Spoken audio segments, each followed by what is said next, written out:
Welcome to ESPN College Football presented by Sling. It's the penultimate week of the sports regular season, and it reunites old friends from the Big East, Pitt and Louisville. And the Panthers have controlled the party playlist as of late, winning 7 of 9.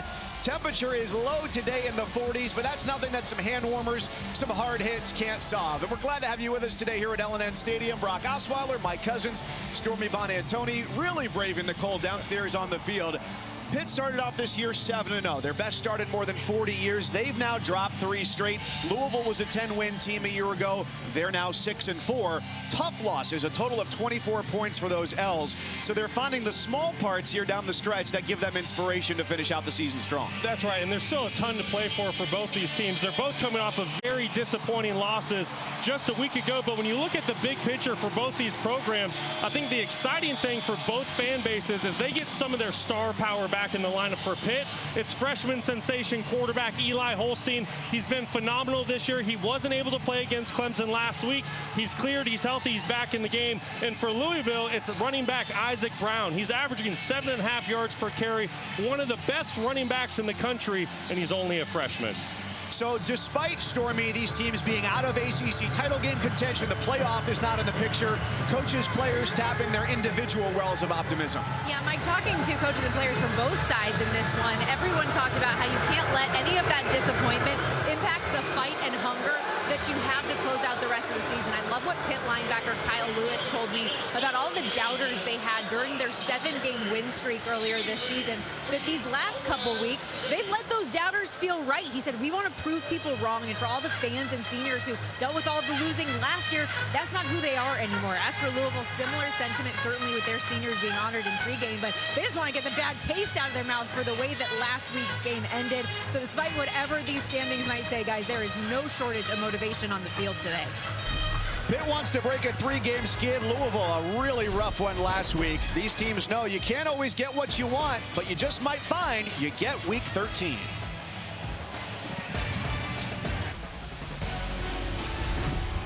You're watching the ACC on ESPN. Moments away from kickoff between Louisville and Pitt here. Just a few steps away from the Ohio River. Back-breaking games last week. Stanford was 2-7. They got a lot of help from Louisville. They scored 17 unanswered to escape a winner. Pitt at home against Clemson had given up 8 rushing yards in the entire game, and Cade Klubnik goes for 50.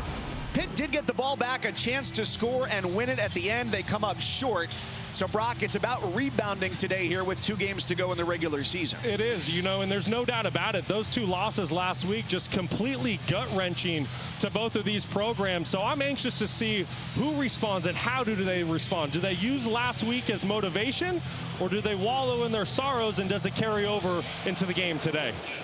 Louisville wins the toss. They kick it away, and it's a short one, but taken for a fair catch. So 1st and 10 at the 25-yard line for the Panthers as they bring Eli Holstein, the freshman from Zachary, Louisiana, just north of Baton Rouge, back into the starting lineup after being out last week with a head injury. Yeah, and that's a really big deal for the Panthers. He's had a sensational season. Freshman year, he leads all power conference freshmen in passing yards and touchdowns, and he's also Pitt's second leading rusher. So to have him back in the lineup today is a big deal for Pittsburgh. And the biggest threat they have on their team is Desmond Reed, who's with him in the shotgun on 1st down and 10. He's going to get a lot of touches today, and despite his diminutive stature at 5'8", 175, he gets 4 yards on 1st down. Yeah, and he's really been the shining star to this offense this season. Des Reed, one of the most versatile players in all of America.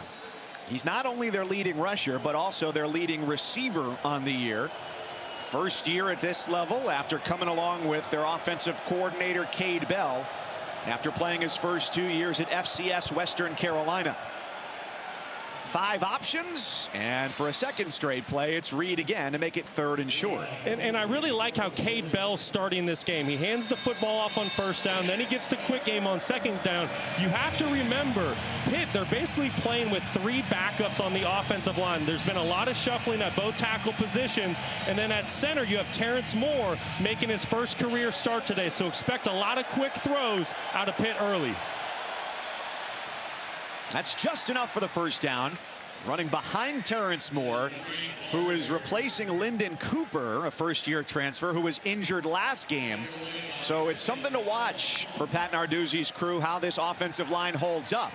Well, they give enough time here for the throw to Mumpfield for a first down and then some as he gets inside the 40 of Louisville territory for a gain of 26. And that's really good recognition by Eli Holstein to go outside to Mumpfield. This is something the coaching staff wanted to see more out of Eli, is these field throws, throwing all the way across the field. If he's open out there, go ahead and rip it and take the yardage. Nothing brewing there for Des Reed. And this is a team that also moves at a very quick pace. Not always. Last week was a little bit different against Clemson, but they average a snap about every 31 seconds, which is 7th fastest at the FBS level. Yeah, and that's certainly the comfort zone for the Panthers, but it'll be interesting to see what Cade Bell and Pat Narduzzi, how they elect to play with tempo today with so many backup offensive linemen in the game. On play action. Time for Holstein as he gets outside the pocket, turns the corner, and picks up a block from his tight end, Gavin Bartholomew. Well, there was really good coverage down the field, but this is what makes Eli Holstein so dangerous. He doesn't force the football. There's nowhere to go with the ball down the field. Give a lot of credit to that secondary, but he can make you pay with his legs. Very athletic, definitely a dual threat quarterback. He gets the first down, and in just 2.5 minutes, they're already inside the 30. Looking to go deep, and some miscommunication there down the sideline. Kenny Johnson, the wide receiver, his intended target at 2nd and 10. Yeah, I think just some miscommunication outside with Johnson, like you just said, Mike.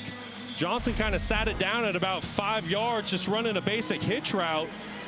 And it looked like Eli thought he was going to run a double move, nowhere to go down the field. Eli forced to throw the football away.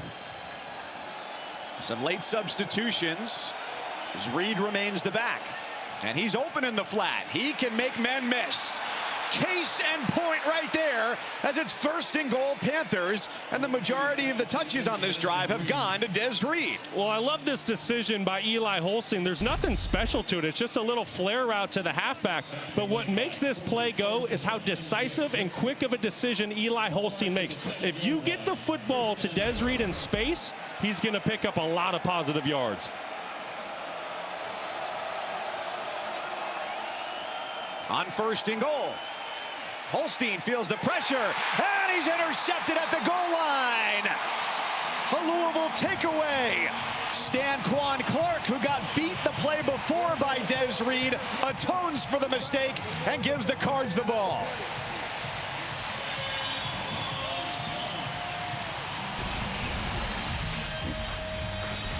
What a play by Clark.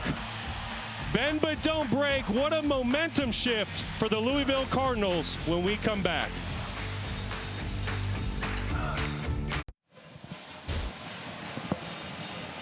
I want to go back to the turnover we just saw. This is Mumpfield, wide receiver, coming out of the backfield, trying to work a double move on middle linebacker Clark. This is a great play call by Cade Bell. This is just up to Eli Holstein to put a little bit of air on the football, get it up over the linebacker. He just kind of one pitches it, line drives it, and you can see the reaction by Eli Holstein. He knows that's a throw that he can make, and he has made all year. Just a mistake in the red zone by the young quarterback. So he turns it over. It was kneeled in the end zone by Stanquan Clark, and it sets up Tyler Shuck and the Louisville offense for 1st and 10 at their own 20. Throw to the edge. Kateris Hicks with the catch, a gain of 11, 1st down. Now Tyler Shuck, 25 years old. He's already married. And Brock, he's having the season of his life this year because he's healthy. Yeah, he really is. He's played a great year, his 7th year of college football. But the thing I like most about Tyler is the quick decision he makes. You saw that on the last throw. He gets the football out of his hand and makes really good decisions with the ball. Really welcome news to see Isaac Brown on the field, but he gets tracked down in a hurry on the edge. Kyle Lewis and Brandon George, the linebackers in the vicinity, to shut down the freshman running back. Well, we're going to be saying Kyle Lewis a lot today. Look at him right here, number 9, just a sophomore, but making his case to be a unanimous All-American. Just been outstanding all season long. You can see the speed and tenacity he plays with, and it's the instincts. He diagnoses the play, he doesn't hesitate, and he forces another tackle for a loss. For a defense that's second in the country in tackles for loss, only behind Ole Miss, which did not exactly have a gem of a day. Second down and 16. This is a Louisville first down, and it's Duke Watson out of the backfield. Their leading tackler, Donovan McMillan, brings him down after a gain of 16 yards. Well, that's a really good decision by Tyler Shuck, getting the football out of his hand. He's throwing into pressure, gets the ball out, beats the blitz, and then the wide receivers do a phenomenal job down the field, Brooks and Bell, to block for their teammate to pick up an explosive gain. Shuck at quarterback, played at Texas Tech and Oregon, and has been injured each of the last 3 years, whether a broken collarbone or a broken left fibula. Shown off a strong arm here in the early going. Whips it to Chris Hughes, who makes just his 6th catch of the year for a gain of a couple, as Braylon Lovelace, another linebacker, makes the tackle. You know, I think you're going to see a lot of throws like that today where you're just getting the football out of Tyler's hand, but you can see his career. You mentioned it earlier, Mike. He's been injured all 6 seasons in his college football history. This is the first time he's been healthy for the entire season, really making the most of it, and he's had an outstanding year for the Cardinals. Never played more than 7 games, never threw for more than 1,600 yards. Continues his perfect start to the day. Second catch for Kateris Hicks to the 36 of Pitt. And it's not like this is an easy defense to move the ball on, but they're making it look that way.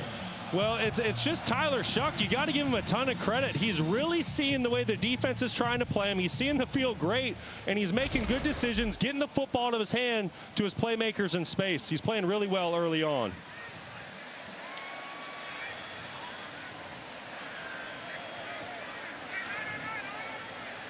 Using the fullback Dwayne Martin here with Isaac Brown in the backfield. Freshman running back. Another throw, Ja'Cory Brooks, his first touch of the day. And it takes a trio of Panthers to drag him yearning to the 25 for 11 hard-fought yards.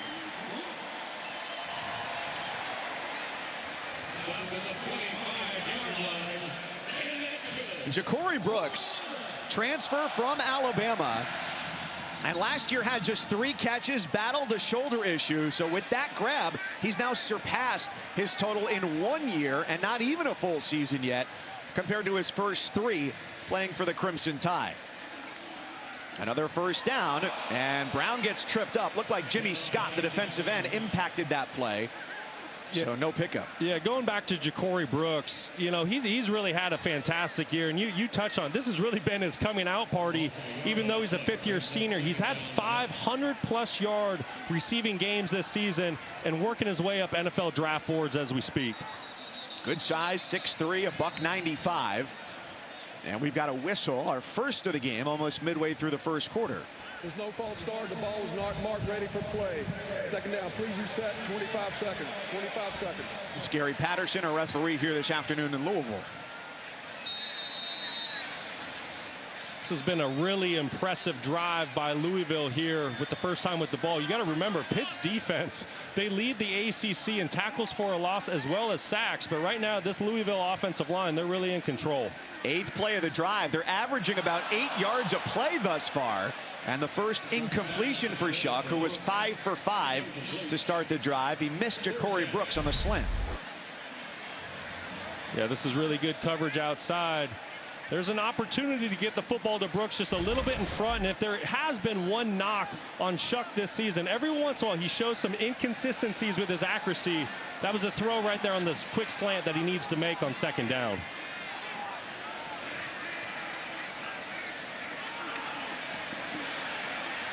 Shuck with a check down and an immediate tackle on the outside there. Kateris Hicks, his 3rd grab That's a solid play there on the outside by Rashad Battle. The way this defense plays, those corners have to be stout tacklers. Yeah, they really do, because they're left on an island the majority of the game. They're going to be in one-on-one situations outside the majority of the day. Thought that was a great tackle, and it was also a good job by the offense to pick up some more positive yards to make this a more manageable field goal here on 4th down. Try from 41 for Travelstead on a cold but not windy day. So otherwise good field goal kicking conditions. Louisville started this drive after an interception in the end zone, and they finish it off with 3 points to take a first quarter lead. Now last year it was Pitt that ended Louisville's perfect start to the season. Cardinals looking for revenge. ESPN College Football is presented by Sling. Choose and customize your channel lineup. Sling lets you do that. Senior day at L&N Stadium here in Louisville. And you don't always know with the eligibility situation these days if people are definitely done. Tyler Shuck is definitely done. 7 years of college, 25 years old. He's married. And Louisville has done a great job scoring. It's been their defense that more often has had to play catch up. And that was what hurt them last week, Brock, in that game against Stanford. Giving up 17 unanswered to lose to a team that had 2 wins on the year. Yeah, that's right. You know, Louisville, they had a 14-point lead in the 4th quarter with just 7 minutes to play. Just couldn't get stops in the critical moments late in the game. So it's back to Pitt after an interception ended their first drive of the day. And later on tonight, ABC, 7:30 Eastern, 6:30 Central. Some are calling this Spoiler Saturday. We've already seen that with Florida earlier today. Kansas is trying to do the same. Alabama right now would be the number 9 seed in the playoff and head to South Bend. And per ESPN analytics, the most likely SEC title game matchup is Alabama and Texas. So that matchup, Alabama-Oklahoma, 7:30 Eastern time on ABC. Give is to Des Reed, who's got a chasm to work with. And it's about 13, 14 yards there for the junior running back from Miami Gardens. Well, and that's a really good start to the drive. You got to give a lot of credit to the tight end, 86, Gavin Bartholomew. Just completely washes Gelati down from the defensive end position to spark his running back. And even more room to operate, a second consecutive first down run. Talking to the defensive coordinator for Louisville, Ron English, he said the biggest key against this type of pace, just get lined up. Make sure you know where you need to be. That's right. Get your cleats in the ground, communicate, get your calls out, and get your eyes where they need to be. But you got to give a lot of credit to Pitt right now. This offensive line, and we've already touched on it, they're banged up. They're playing with some backups, a first-time starter at center. They've really come out and set the tone early in this ball game. So back-to-back 14-yard runs for Reed. And that's a sack. Ashton Gelati. If there's one name the offensive linemen need to know or number to look for, it's number 9.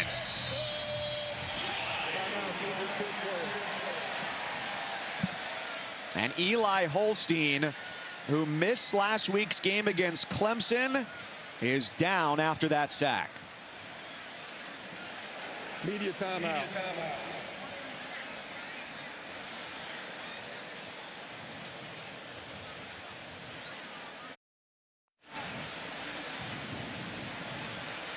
Pitt quarterback Eli Holstein was going to his left, trying to get outside the pocket, got sacked.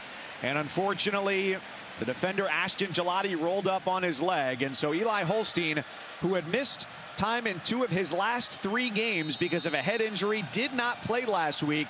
It looks like his day will be done here. 5.5 minutes to go in the first quarter. Louisville with a 3-0 lead over Pitt, and the reins now belong to Nate Yarnell, but he's still got plenty of help to work with. So the ball goes back to Des Reed, who's over 50 yards on the day. That one goes for 28, but there is a flag down. Holding. Offense. Number 58. 10-yard penalty. Repeat second down. And that's the new center, Terrence Moore, in the first start of his career. Negates what was about to be just a huge play for the Pitt offense. Look right in the middle of your screen. You're going to see Moore on the back block. I don't really see the holding call there. That's just a very typical position block for an offensive lineman. You can see how Pat Narduzzi feels about it. And to be honest, I agree. That's not a holding call. So it backs them up. And Yarnell checks it down, and the pass is incomplete. Through the hands of Derek Davis. Yarnell last week made his first start this season, the 4th of his career backup at Pitt, but he did throw for 350 yards in that close loss against Clemson. Yeah, we learned a lot about Nate last week. Listen, he's 2-2 as a starter, as a Pitt backup, but this kid can play some football. Don't kid yourself. He threw for 350 yards and a touchdown on Clemson. He surrendered 8 sacks, got hit all day. He's tough as nails, and he's a good football player. But he's got 3rd down and 24.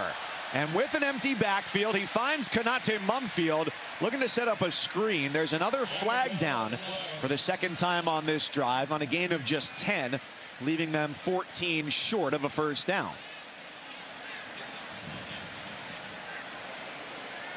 Offside. Defense. 5-yard penalty. Repeat 3rd down.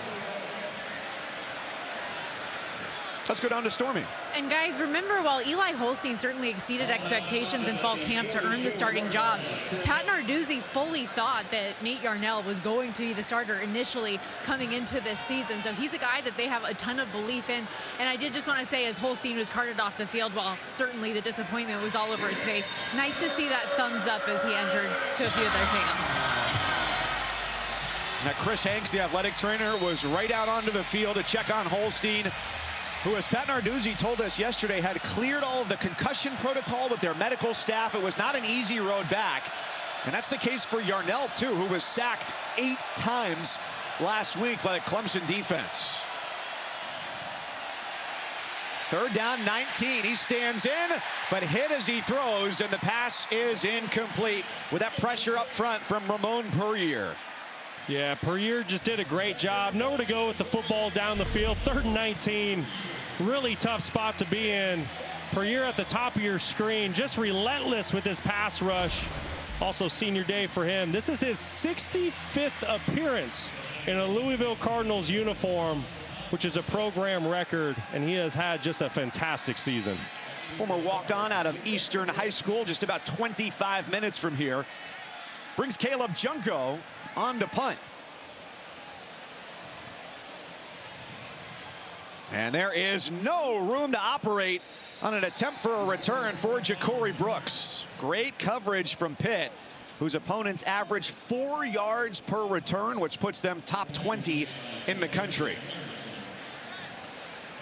So that first drive ended on a field goal for Louisville. But Tyler Shuck looked good. 6 of 7, 64 yards on their opening drive. Yeah, I thought he looked really sharp. He came out slinging right away, and the thing that jumped out to me is he made really good decisions, but more importantly, he got the football out of his hand. You have to remember, he's going against a front 7 that leads the conference in sacks per game, so just a great job of getting the ball out of his hand and getting it to his playmakers.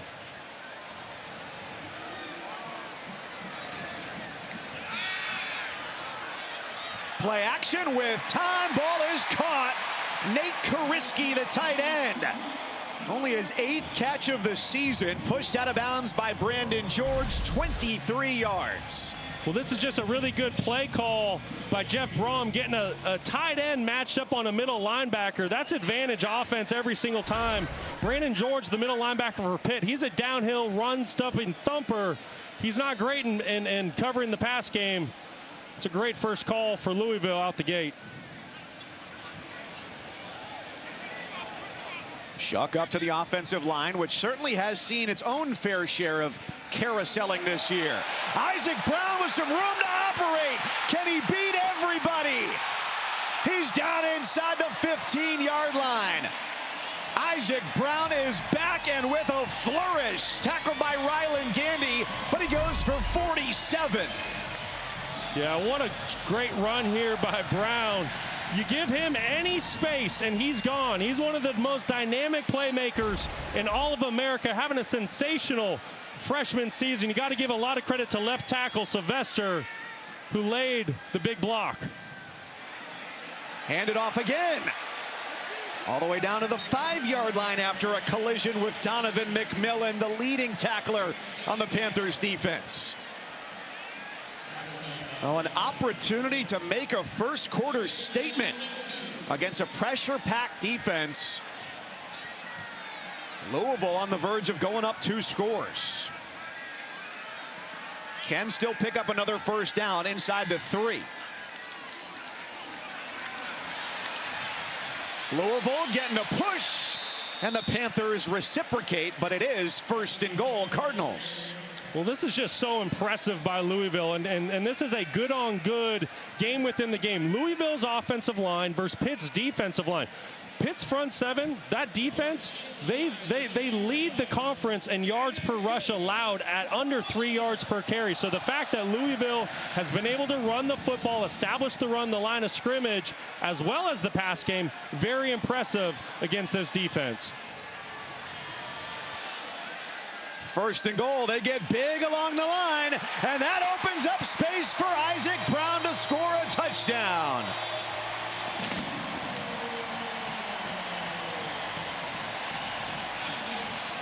Renato Brown at 6'4", 315 could open up space for just about anybody. That's right. When you have 315 pounds playing fullback, leading up for Isaac Brown, that's what you want to see as a running back. And for Louisville to have Isaac Brown back in the lineup, he was only able to play a couple plays a week ago. That really hurt them offensively. So the fact that he's able to go today, you can see the spark he brings to this offensive unit. And Brock Travelstead makes it 10-0 Louisville.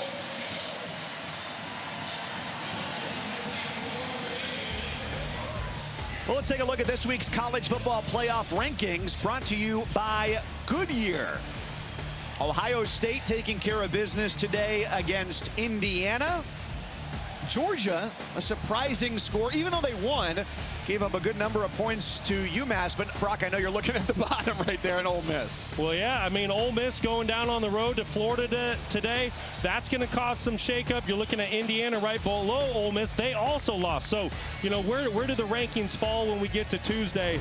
Still a lot of football to be played, but we're getting pretty close to that time, and it's getting really exciting. Well, and importantly in the ACC today, number 13 SMU, a winner 33-7 over Virginia. So the Mustangs are into the ACC title game in Charlotte on December 7th, awaiting their opponent, which will be decided next week. Well, and that's just so important because, you know, if you play in the ACC or Big 12, you know, there's been a lot of conversation that only one team is going to get into the playoff, and that's whoever wins the conference championship. So the ability to play for that means a lot to all of those programs. Pitt's going to get into the 25-yard line. And the decision that will happen next week about who plays in the title game, whether Clemson or Miami, all comes down to the result of Miami playing against Syracuse. And the Orange were a winner today by 7 over a feisty UConn team. Yeah, and don't kid yourself. That's going to be a tough road trip for Miami. Going up there to the Dome, Syracuse, they've been playing some really good football this season. So there's still a lot to be played for here in the ACC next week. Miami 42, Wake Forest 14, final score today. So the Deacs no longer in the realm of bowl eligibility. First full drive here for Nate Yarnell at quarterback, filling in for Eli Holstein. TJ Quinn with the penetration to stymie Desmond Reed. Yeah, that was a really good job by both linebackers, TJ Quinn and Clark, coming from the middle linebacker position. Read their keys great, triggered on the football to force just the 1-yard gain on first down.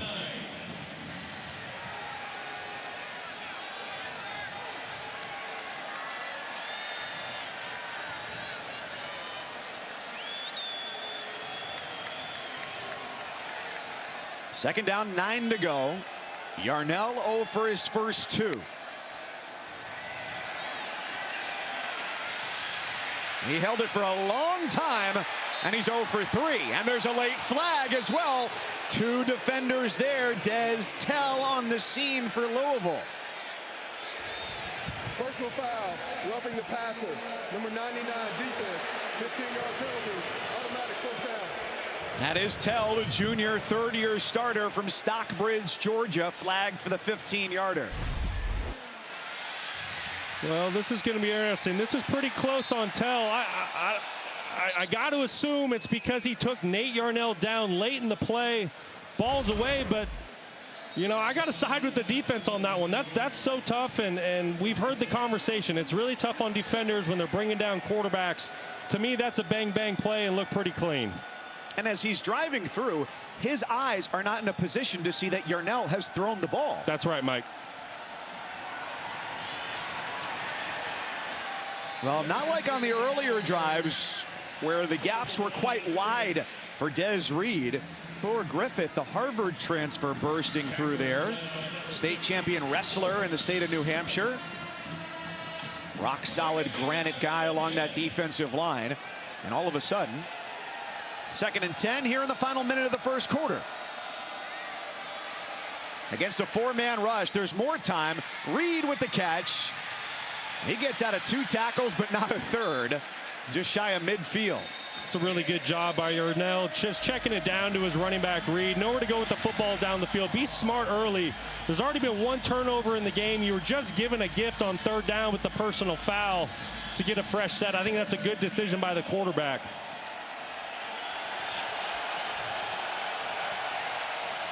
Final play of the quarter if they get the snap off.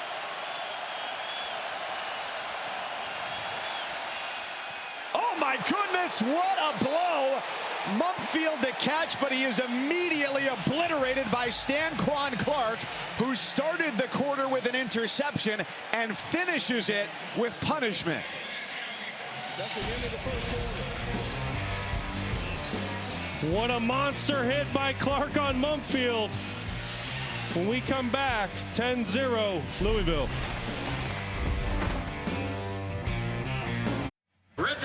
Coach Rom, heck of an exclamation point there to end the quarter. What have you thought of your team's performance so far?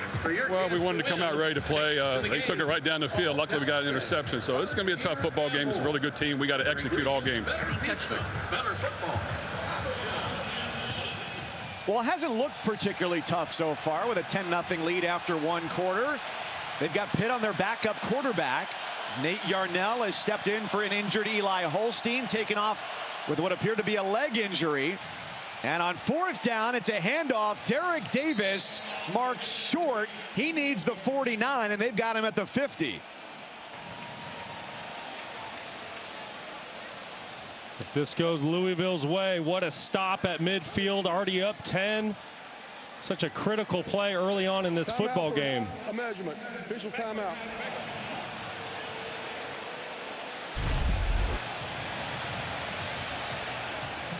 Just going right downhill with Derek Davis. Well, I don't know. On first glance, I don't think Davis is at the line to gain. He's going to need a miraculous measurement to make this a 1st down. You know, and you think big picture, I just said it. Pitt, you're down 10 already. Giving the football back to a hot Louisville offense. This could get ugly real quick for the Panthers. Yeah, and it's not particularly close on the measurement either. So a rough day gets bumpier for Pitt. A reshaped offensive line to their backup quarterback for a 2nd consecutive game, and now turning it back over to Louisville. The Cardinals have a 10-0 lead, and Eli Holstein's day is certainly done as the starter returns to the field on crutches. Yeah, you hate to see that for Eli Holstein. He had such a great freshman season going. The thing that really takes me back about that 4th down call real quick, Des Reed, the star running back for Pitt, he was nowhere on the field. Assume the way they look at it, they wanted the heavier back, Davis, to get the touch. Speaking of backs, it's right up the middle of the field through this defense. Duke Watson, one of 2 freshmen atop their depth chart, goes for 22 yards. Well, and that's what you need to do on sudden change. Duke Watson making the most of his opportunity. You got to give a ton of credit to the left side of the offensive line for opening up a gaping hole for the freshman running back. Well, he's coming off a huge week. Shock downfield into single coverage, and the pass is incomplete for Ja'Cory Brooks as he battled with Rashad Battle. Yeah, and that's going to be a really fun matchup to keep an eye on today. Cornerback Rashad Battle, 6'3", 200 pounds. He's a big corner out there with great length and size. I think that's a good no call. Both guys playing on the football. And Ja'Cory Brooks at 6'3".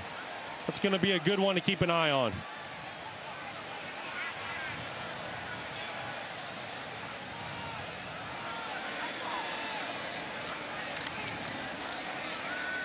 Fake it to Watson, send it outside for Hicks, who's been a much more active participant today than he has throughout the course of most of the season. 13 yards on the catch, already his 4th. Well, that's really good recognition by Tyler Shuck. Number 9, Kyle Lewis, the outside linebacker, gets his eyes caught in the backfield, and that's why there's a wide open target out to the flat.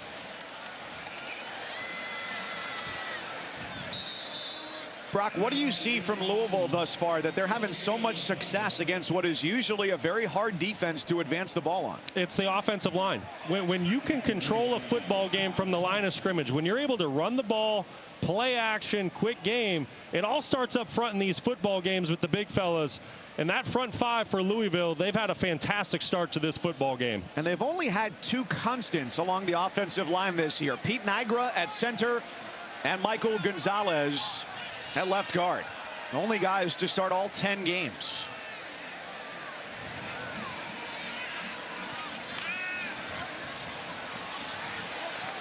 Shuck gets flushed, fakes, and flings it downfield, trying to avoid being pushed out of bounds.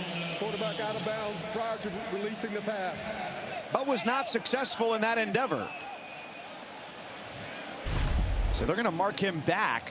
When he wanted to just be an incomplete pass, instead is 3rd and about 16. Here's the matchup we just talked about. Brooks and Battle going at it once again. Battle getting the best of Brooks that time, and really the entire secondary for Pitt. There was nowhere to go with the football for Shuck, and that's what forces the 3rd and long. So impressive for this Pitt defense that returned only 2 starters. On the field, the quarterback stepped out of bounds prior to releasing the pass. Previous play is under further review. So the replay booth, led by Bill Stimmel, wants a second look at that.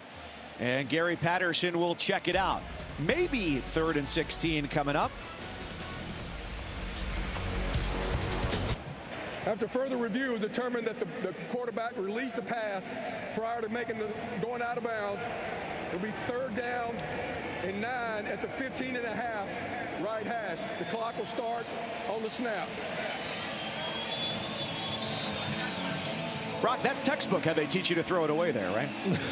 Hey, listen, when you're being chased by 300-pound linemen or 250-pound linebackers, do whatever it takes to get rid of that football. It doesn't matter how it looks. That was a good play by Tyler Shuck. So 3rd down and 9, Louisville with a 10-0 lead. They've already intercepted Eli Holstein, the Pitt starter. He is injured, done for the day, returning to the sideline on crutches. Meanwhile, Shuck is 8 of 11 for 99 yards for the 7th-year quarterback of Louisville.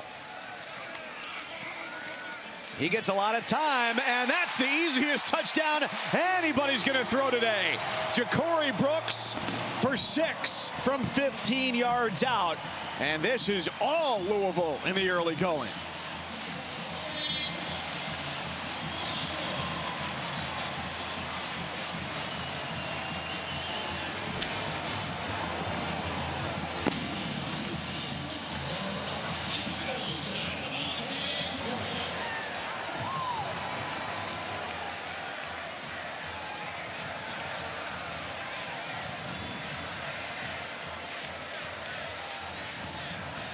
Travelstead's extra point. Solid.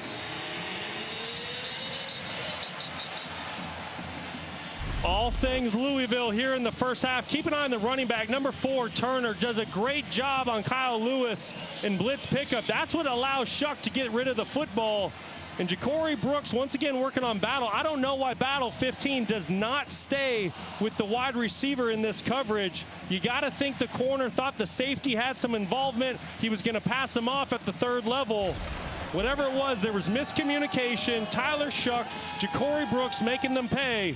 And it's all things Cardinals here in the first half of this ball game. And something astute Cardinals fans will note on that play, Maurice Turner, who picked up the block there on the blind side, he's playing for the first time since week 2. That was all the way back in the first week of September against Jacksonville State. So not only the return of Isaac Brown, who went out midway in the first quarter last week against Stanford, but another back returning to bolster that part of their play. So 17-0. And the pressure is mounting for the Panthers. It is. I was just going to say, they have to dig into the bag of tricks. They got to reach in deep. Gut check time. They got to find a way to get back in this ball game, put some points on the board this drive. And they've fair caught every kick thus far. Well, after spoiler Saturday is over, Tuesday is going to be very interesting in college football. The reveal of the top 25 for the college football playoff, the rankings led by Reese Davis and the crew. They'll have reactions from coaches, a live interview with the committee chairman, Ward Manuel, who's the athletic director at Michigan, and projection of the 12-team field. Final rankings are December 8th, so still a little bit of a ways to go. But Brock, I know with what you're looking at in the Big 12, that league gets a little bit more crazy by the hour. Yarnell rolls out with pressure in his face. His pass is incomplete. Yeah, and that was Gelati applying the pressure from the defensive end position. Like I said just prior, Pittsburgh has to find an answer, you know, and I understand that their offensive line is banged up and they have a couple backups in there. The center's making his first career start, but this is an offense that is capable. Don't forget, through the first 5 games of the season, they averaged 41 points per game. Nate Yarnell, although he's a backup quarterback, he's very talented. They got to find a way. Louisville sends the blitz, and that certainly pays off. Gelati is all over Desmond Reed. Yeah, and that's just a 4-man rush by Louisville, but you got to give a ton of credit to Ashton Gelati just winning off the line of scrimmage on backup right tackle Isaiah Montgomery. It's that quick first step that Gelati has that has NFL scouts drooling about his capabilities at the next level. And here on senior day, he's putting on a show. And that's exactly the reason he chose to return this year after being the runner-up for ACC Defensive Player of the Year last year, to show off his skill for the next level. They need 16 yards, and they get it. Over the middle on the completion to Day Reynolds, the second-year transfer from Florida. Well, and that's a big league throw by Yarnell, but it all starts with the protection. Cade Bell elects to chip both edges to give his quarterback time. And then Day Reynolds is able to get to the second level of the defense. Great throw and catch into the zone defense by the Cardinals. Talking to the offensive coordinator, Cade Bell, who was at Western Carolina last year. Really a fascinating chat to understand how he approaches this job and the intricacies that come with each and every opponent.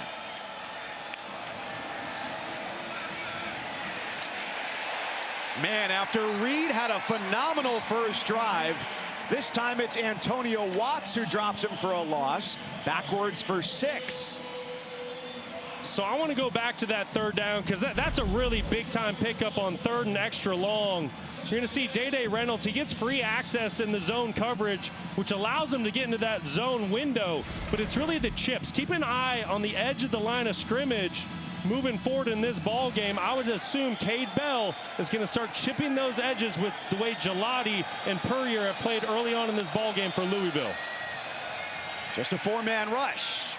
Yarnell in and out of the hands of Zion Fowler-El, who's getting more playing time this week with Sincere Lee out for the season after last week. He's only got 1 catch this year, and that looked like it was a good throw. It was a perfect throw. It was exactly where you want the ball, just a complete drop by Fowler-El. And if you look at the 3-game losing streak for Pittsburgh, this is what they've been doing. It's been penalties, turnovers, sacks, and drops that have led to those 3 losses. That was a great throw by Nate Yarnell. In fact, no team has had more drops in that 3-game span than the Panthers have.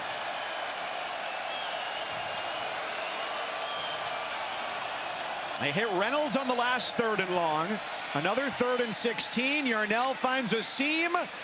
The ball was to the sticks, but he's marked about 1.5 yards shy. Reynolds is the target on 3rd down again. 14 yards, so they got 4th and about 2. Last time they had 4th and short at midfield, they went for it, got stuffed, and they're going for it again. Yeah, this is no doubt. Pat Narduzzi knows down 17 here in the 2nd quarter. This is a time where his team needs to make a play. They need to find a way to get points. And the ball is incomplete. And the Panthers sideline is going to be clamoring for a flag there with Quincy Riley all over Goff, the running back, and they don't get one. Injured Louisville player. Quincy Riley, the corner, is the injured player at the end of that play. Well, the real head scratcher is once again, why was Des Reed not on the football field for the Pitt Panthers? But you got to give a ton of credit to Louisville getting off the field 17-0.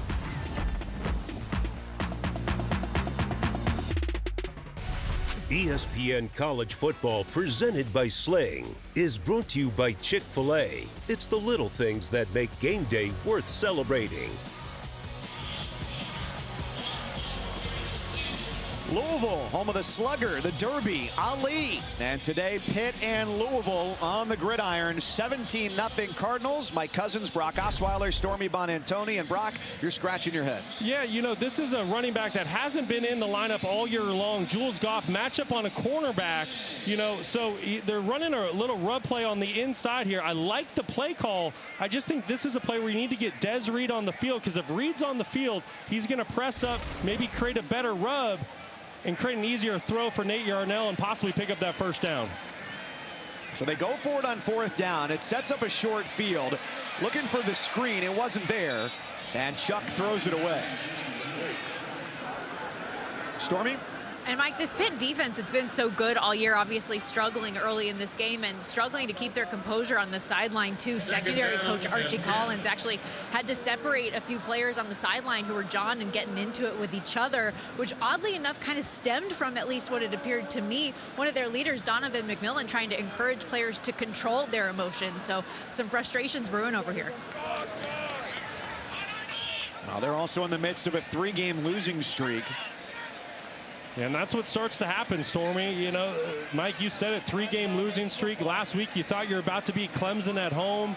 Gut-wrenching loss late in that game with under 2 minutes to play. You come here today and the game doesn't start the way you want. It's kind of a natural reaction on the sidelines. Intentional grounding. A late call here.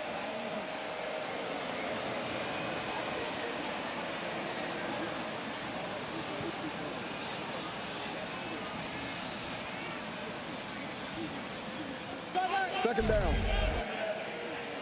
Now, Gary Patterson didn't put the mic on there, but it's intentional grounding.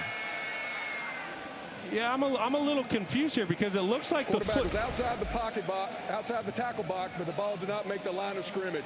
Lost it down at the spot of the pass. Yeah, and I think you're really kind of picking hairs here. You know, that football was very close to the line of scrimmage, and typically you give a quarterback the benefit of the doubt in those situations, but hey, it was about a ½ yard short getting back to the line of scrimmage, and that's how the official saw it. Is the safer play there just to throw it out of bounds and not make them even think about it? Always. That pass is indisputably incomplete to make it 3rd down and 24. Because when you throw the ball out of bounds, you have the goal line or the line of scrimmage extended out of bounds to clear. Yeah, that's right, Mike. And most quarterbacks are taught, listen, don't leave it in the hands of the officials. You know, park it outside of, even if you throw it 5 yards into the stands, you know, just make it a clear-cut call for the officials. But hey, you got to give Pitt a lot of credit holding up here and forcing the 3rd and extra long. If they can get off the field and get some points, they'll be right back in the ball game. See if they can get pressure on Shuck. 3rd most sacks in the country. He steps up, checks it down to Isaac Brown, and still well short of the original line of scrimmage. So 4th down. What a stop by the Pitt defense on sudden change. Sudden change, your offense turned it on over on downs at midfield, and to not give up any yards, let alone points, and get the football right back to your offense. That's really big by Randy Bates' defense. The Cardinals used 2 punters. Brady Hodges, the first here, the senior from Knoxville, They go with whoever's got the hot leg. Desmond Reed returning, and his helmet got yanked. There are multiple flags down. We'll check on the penalties, but first, an update in the studio with Kevin Connors. All right, Mike, your AT&T countdown to the College Football Playoff National Championship. Penn State's just tied it. Trevor behind Drew Aller. That's right, and Drew Aller has been carrying this team. This is a 4-yard scramble. They've only got 10 yards total on the ground. The rest of it for Penn State is through the air. PAT is pending, Mike, at 17-16. Foul, face mask, number 14, kicking team. 15 yards from the end of the run, first down. So tack on 15, and Penn State, Minnesota. Last time Penn State was 4th and they played Minnesota, they lost on the road in Minneapolis. So beware today.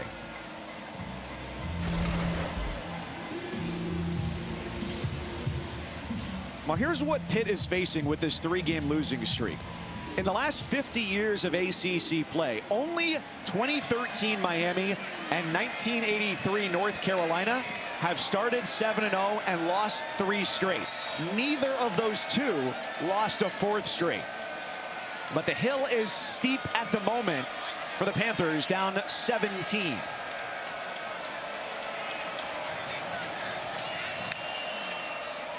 Desmond Reed, his 10th carry of the day, gets a yard.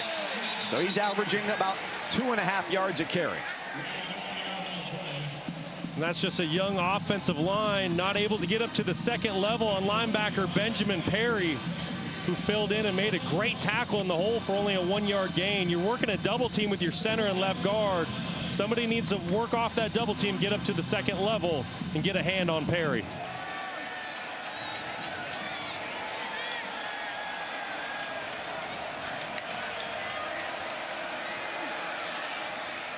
Yarnell had to tuck it in between 2 layers of coverage, and the pass broken up by the safety MJ Griffin.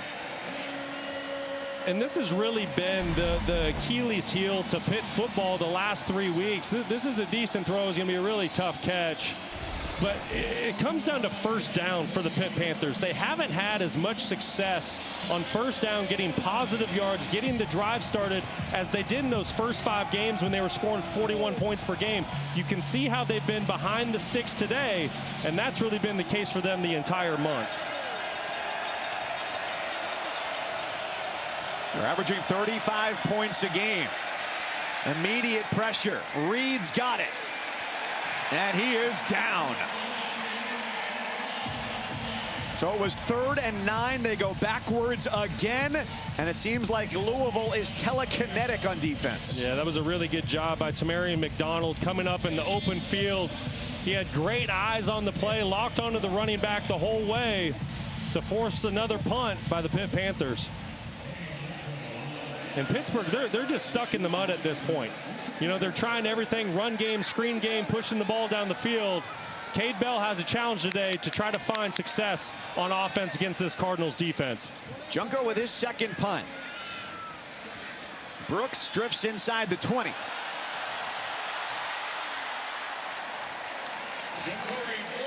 And Ja'Cory Brooks out to about the 33-yard line. Louisville takes over with a hefty advantage. There's never been a playoff like this. The new 12-team college football playoff begins with the first round December 20th and 21st. That's how I get by.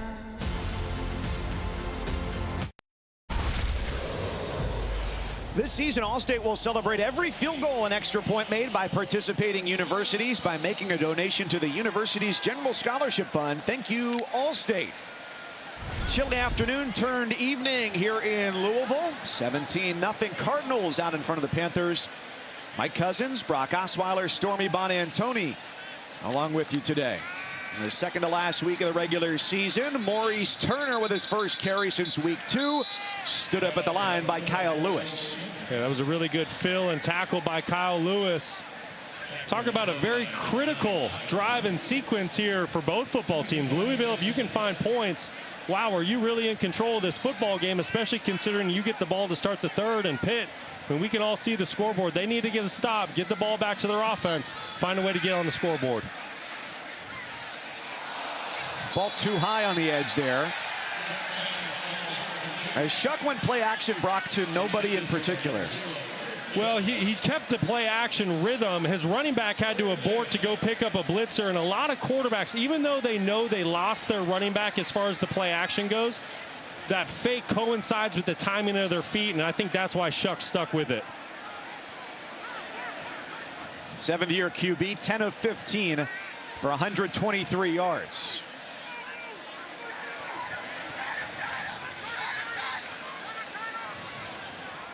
A lot of chatter along that defensive line. Let's see if they send pressure. Just 4. Shuck on the rollout, gets one-on-one, and a catch by Ja'Cory Brooks into Pitt territory. What a play by Ja'Cory Brooks. 6'3", 200 pounds, but the control of his body, able to come back for this football.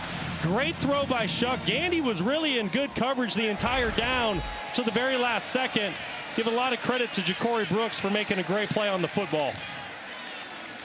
Fake the give to Cheney. They throw it deep. Shuck inside the 5. Chris Bell with the grab, and Gandy gets burned on back-to-back balls. Yeah, and that's just a perfect throw by Shuck on the back shoulder. Gandy never gets his eyes back to the quarterback, doesn't know the football's coming. But once again, Shuck puts that football perfectly along the sideline where only his wide receiver Bell can make a play. On 1st and goal. And a push to the goal line is just short, inside the 1 for the 220-pound Donald Cheney.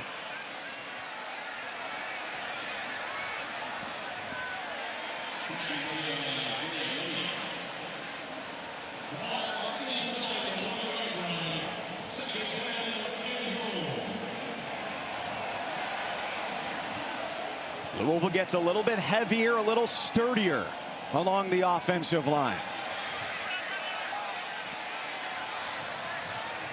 Cheney's the back. And they give to Dwayne Martin. Pitt was ready for it, though. That's Nick James and Sean Fitzsimmons inside, both at the defensive tackle position. Just cut a great surge at the snap of the football to blow that line of scrimmage backwards. Really good job by that defensive front. Where would you go here, Brock? You know, listen, I think this is probably going to be 4-down territory for Louisville. They understand the opportunity that they have here. So if you know it's 4-down territory, I probably run here, or you consider go play action now. So Maurice Turner is the lone back. They load everything up to the right side, of course, to set up a fake to the left. Shuck, 4 defenders coming, throws it away. Well, and you got to give a lot of credit to Pitt. Not fooled for a second with the play action. A lot of really good discipline by the linebackers and secondary for the Panthers. Kept their eyes on their cues. Nowhere to go with the football for Shuck. Very smart. He understands he has another down to try to score a touchdown. Very smart throwing that football away. And they keep Turner as the running back. Aggressive here. They get the ball to start the 3rd, a 17-point lead. It's Renato Brown in motion. They scored on a play just like this earlier in the game, but not this time. The Panthers get the stop and the turnover on downs. What a play by Sean Fitzsimmons on the inside. We just mentioned his name from the defensive tackle position. Just relentless pursuit right in the middle of your screen on your left. 55 right next to number 38. Just does a great job at the snap of the football, penetrating, getting into the backfield, and forcing the 4th down stop when Pitt desperately needed it. And the offense gets an immediate welcome to chaos. 1st down at the 2. It's play action for Yarnell, and his pass is incomplete for Day-Day Reynolds. Boy, Yarnell, he's putting the football exactly where it needs to be for his wide receivers. It's going to be another drop by the Pitt Panthers. Day-Day Reynolds runs a really good, that's Johnson. Runs a really good route, just not able to bring in the football.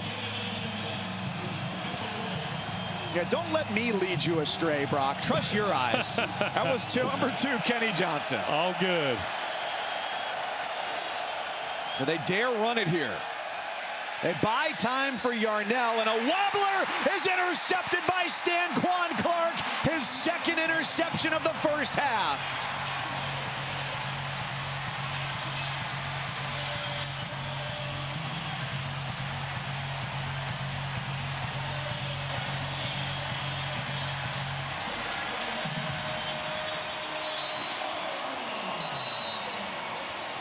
Just heartbreak for the Panthers once again.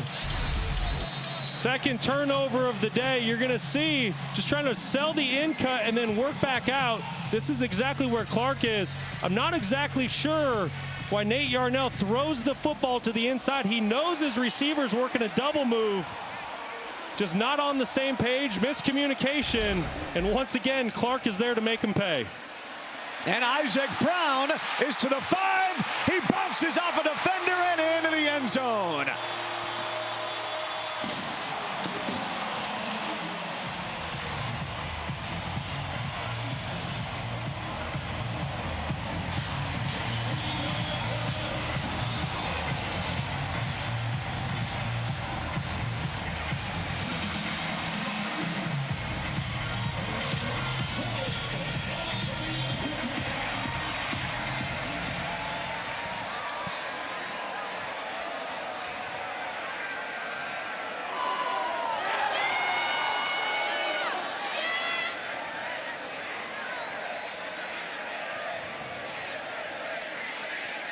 What must be going through Pat Narduzzi's mind?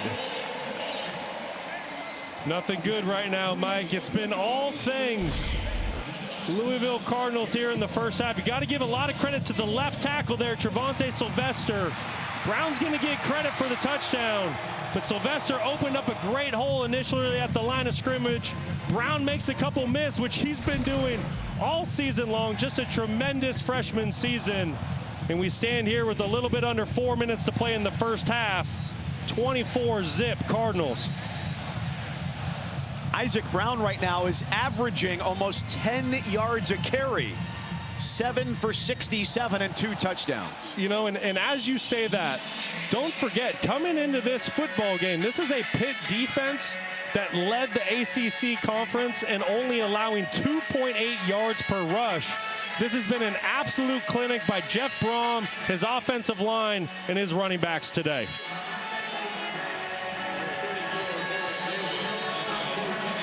This is now the second biggest deficit of the season for Pitt, save for their game against the turbocharged SMU offense. And they elect to return for the first time today. Kenny Johnson tries his hand and does better than a touchback. We go to the studio, KC and Trevor. And Mike, last we spoke, Penn State had just scored. We said PAT pending. Here's the PAT. Blocked by Drew Wilson, recovered by Ethan Robinson. And when you run it back, you don't get the 1 point that the kick would have gotten.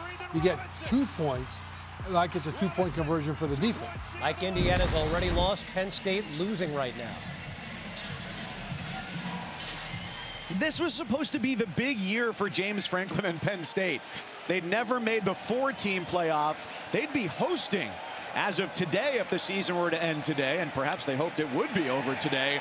And the Panthers' woes continue. Yeah, that's Desmond Tell inside. Big number 99 does a great job defeating the block.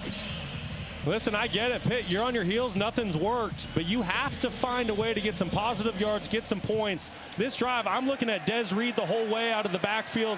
Find a way to get the football in his hands in the pass game.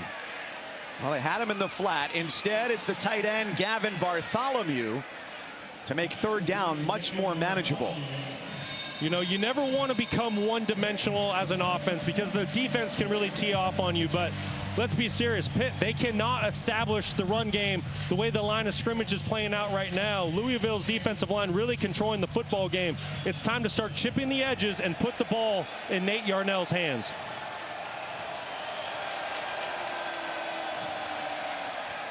Now they don't run it on 3rd and short. Yarnell looking for the corner, And he does not get there. And this is not a good spot on the field here to have a 4th and short back at your own 36-yard line. Yeah, but you got to go for it here. And as I say that, it looks like the punt team's heading out there on the field. I mean, I get it. You're in minus territory, backs to the end zone. But at 24-0, you got to change the momentum somehow, some way. I'd like to see Pitt go for it here. We're often on the same page, but I disagree with you, because I think the defense has not been up to its standard today and hasn't really shown much of a streak of slowing things down. That's their first charge timeout of the half, 30-second timeout. But perhaps they'll reconsider with the timeout.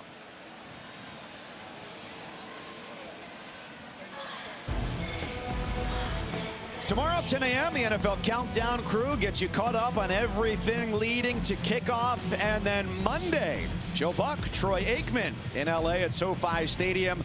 Week 12 on Monday Night Football. It's the Ravens, led by Lamar Jackson, the former Louisville Cardinal, and the Chargers, the brothers Harbaugh, 8 Eastern, ABC, ESPN, ESPN Deportes, and Peyton and Eli have you covered on ESPN2. Cheer up, bud. Your team's up 24-0.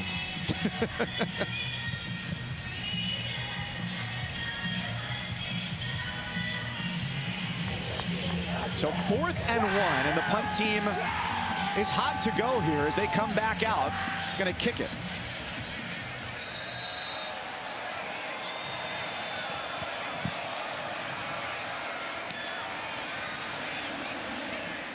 Low spiral from Junko. Chance for a big break here, and the return out to the 39-yard line by Ja'Cory Brooks. 22 yards on the return. That's the longest punt return allowed this year by them. Well, Ja'Cory Brooks, you put the football in his hands, and good things are going to happen. He shows his dynamic playmaking ability, not just from the wide receiver position, but also the returner position, and that's something NFL scouts are going to love to see. He's already caught 3 passes for 57 yards and a touchdown. 2:05 here for the Cardinals. So the 2-minute stoppage and all 3 timeouts.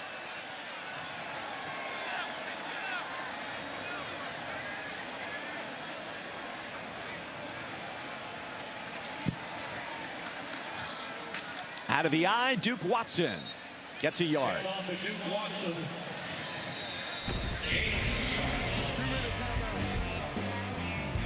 Cardinals are plastering the Panthers here in Louisville at the 2-minute timeout in the first half.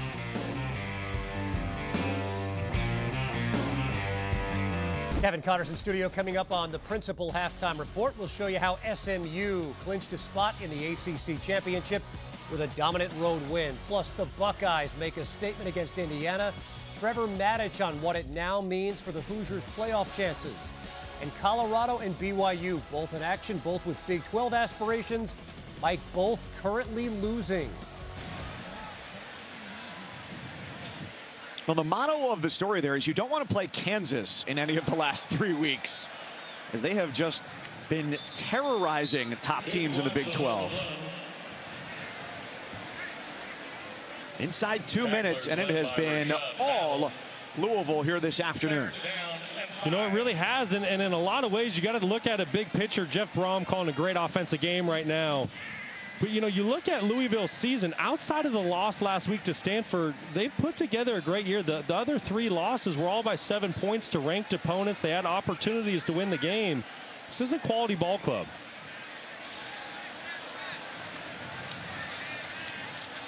On 3rd down, they do get it with Duke Watson.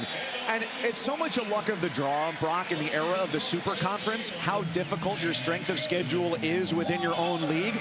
You know, they had their win over Clemson. They had lost 8 straight, but they also had to play SMU and Miami, and that's only true for one other team in the ACC this year. Shuck from the far hash to the 35, 1st down. The big day for Ja'Cory Brooks continues in his 4th catch. Yeah, Ja'Cory Brooks playing a great game outside. Matched up with Rylan Gandy once again.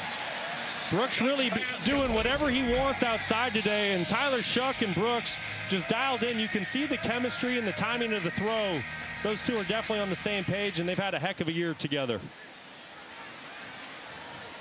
Well, if this day keeps up and he duplicates what he did in the first half, Brooks will have his 600-yard game. Nice hit along the line there, Sean Fitzsimmons. Down to Stormy. And when I asked Tyler Shuck what he likes best and what he thinks the best trait is of Ja'Cory Brooks, he said his consistency. Whenever you expect him, he's going to be there. He's got a great feel, can always count on his stud. Yeah, and that's definitely evident. I mean, you can see it. He's got a big-time playmaker written all over him. Like I said, he's climbing up the draft boards with NFL scouts, and he's put together a great season here at Louisville after transferring in from Alabama. To borrow a phrase, I guess, from Peanuts and have a safety blanket, who were guys like that for you in your playing career that you knew that on any down you could find them and it would be a good play? You know, I was really fortunate. I played with a lot of great guys in the NFL. You know, I think Demaryius Thomas, the late, great Demaryius Thomas comes to mind. You know, he was a big body that you always knew was going to be in the right place at the right time and win for you. And there's a number of guys. I mean, I could go on and on. Emmanuel Sanders, same deal in Denver. You know, you just knew with his work ethic and how smart he was and the way he played the football game, he was going to be there when you needed him. And Chuck gets to basically treat this year like a pro year. Get into the facility early, probably knock out some classes online, and hope to play at the next level. Sidearm sling, Kateris Hicks fights his way to the 30. They manage the clock here, 42 seconds and winding. You think Louisville would be playing with a little more tempo at this moment. I know they have 2 timeouts. Timeout, Louisville. That's their second charge timeout. 30-second timeout. But they just lost 10 seconds with indecision. They did, and it's 3rd down, and so a lot of the theory is, hey, if we don't pick up a first down here, we don't want to give Pitt the football back with time to potentially go get points before halftime. With 30 seconds, you still have a timeout in your back pocket. The clock will stop if you pick up a first down. Still plenty of time to go score a touchdown, and you got to know Jeff Brom, you see on your screen right there, you know, he's one of the best in college football when it comes to situational football and putting his offensive playmakers in position to have success. And he's certainly disappointed with the way things transpired last week. But he goes, you know what? If we're going to lose by being aggressive, that's okay, because that's the way that I want to play. It's defined the way that they've been this afternoon. Shuck has 202 yards. And with the way this game's going, I guess it depends how long they leave him in. If they keep holding Pitt scoreless, could be a season high day for him. Ja'Cory Brooks at the bottom of your screen.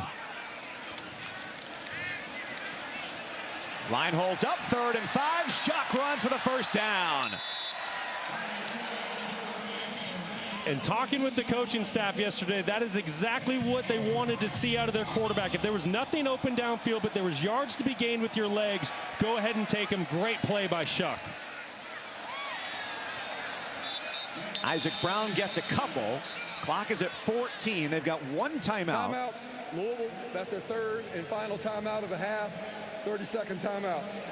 And you can understand, Brock, where the coaching staff was a little frustrated that Shuck was not running as much as they would have liked him to. But for a guy who broke his collarbone twice and his leg last year, you can understand the opposite case, too. Yeah, absolutely. But I think at the end of the day, you know, as a quarterback, you need to do whatever it takes to put your team in position to win football games. And sometimes if that's tucking the football and running, you know, you got to do it. Now, once you get the first down, be smart like Shuck did 2 plays ago. But you know, like I said, talking to the coaching staff, they said, listen, if there is open yards to go get, we'd like to see Tyler use his athleticism and go pick up positive yards, and that's how they got a first down. They put together a nice drive, 8 plays, 42 yards, all in less than 2 minutes. So if you're Louisville, this ball has to go either beyond the sticks to stop the clock, or it's got to be in the end zone or sideline. I don't think you have enough time to throw it short of the sticks and get your field goal unit out there to try and attempt. And their top receiver, Ja'Cory Brooks, bottom of the screen, matched up with Rashad Battle. Shuck throws that way, and it's just too tall for the 6'3" target. Yeah, really nowhere to go with that football. You got to give Pitt a lot of credit in coverage, tight coverage down the field. And I like the location of the throw. It's going to be Shuck's wide receiver or nobody. He knows he's got a field goal in his back pocket. That's smart play by the quarterback. So they'll hope to get points out of it regardless. 37-yard try for Travelstead, who hit last in the first quarter from 41.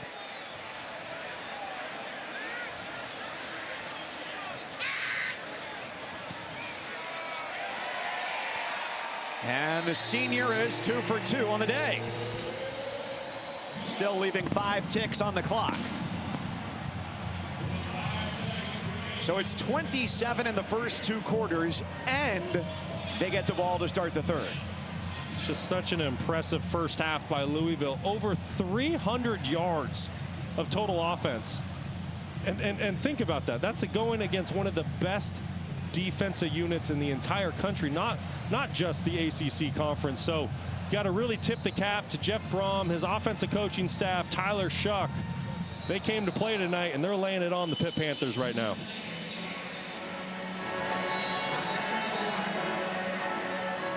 .308 total yards. 448 on the season is their average, which is 20th in the country already.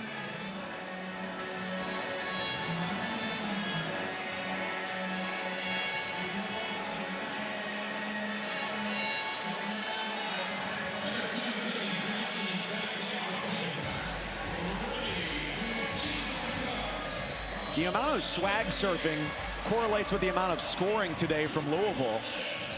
Sign them up for the 2028 Olympics for surfing. Got a lot of practice today. And one more snap to end the first half.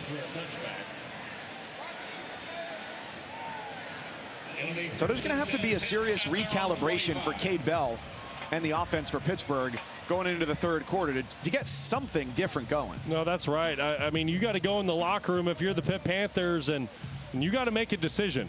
How do we want to finish this football game as a unit? I get it. Nothing went right in the first half, but there's still an entire half of football to play. So man to man, you got to have some tough conversations and decide how you want to come out and play the second half and finish this football game.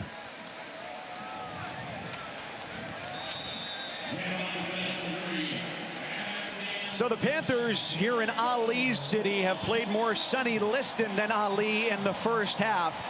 27-0 in a series where the Panthers have won 7 of the last 9. It's all cards on senior day.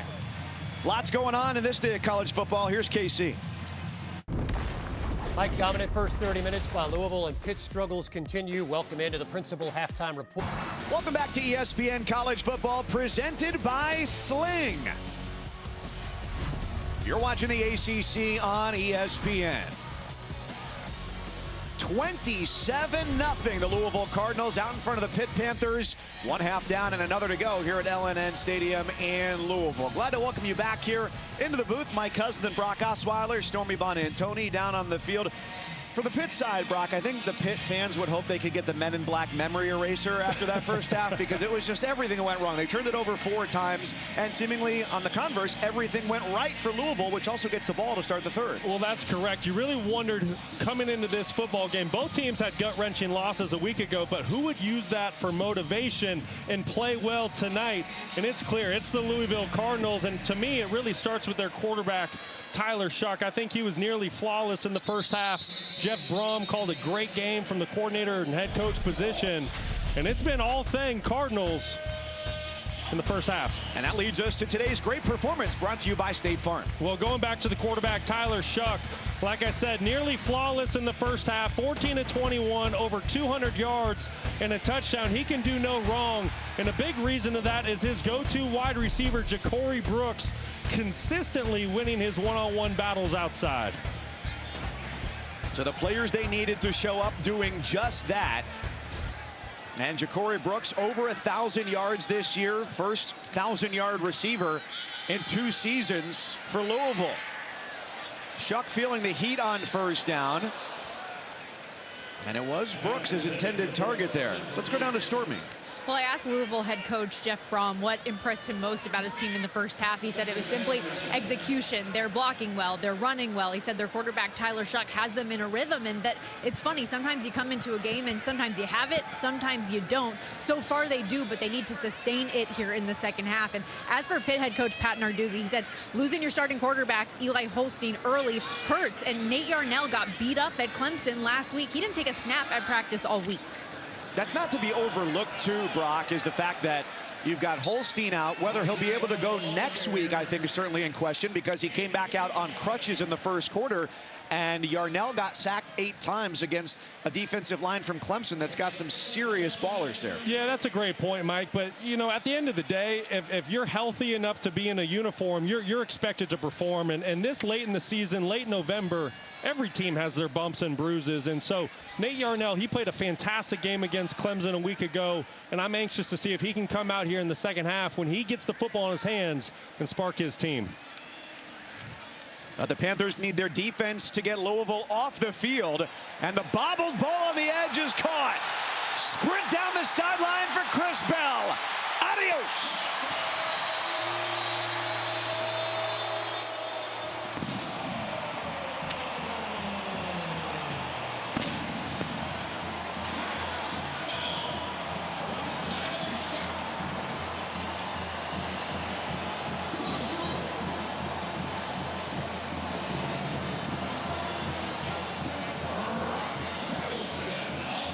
Officially, Brock, the completion was 2 yards. 65 of those yards on a 67-yard grab were handled by Chris Bell.